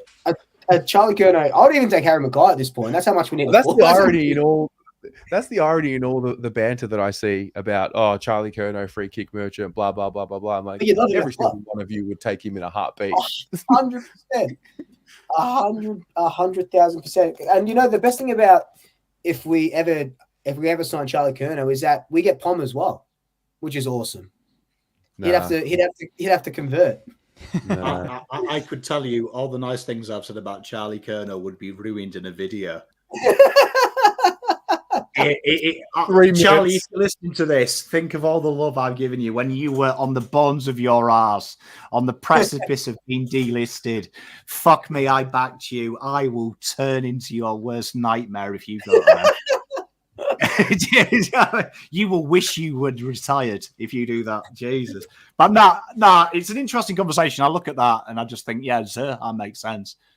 And I do like LDU at your place. But I think Ben Ainsworth, Swikowski, like what Terry said, I think you're like us.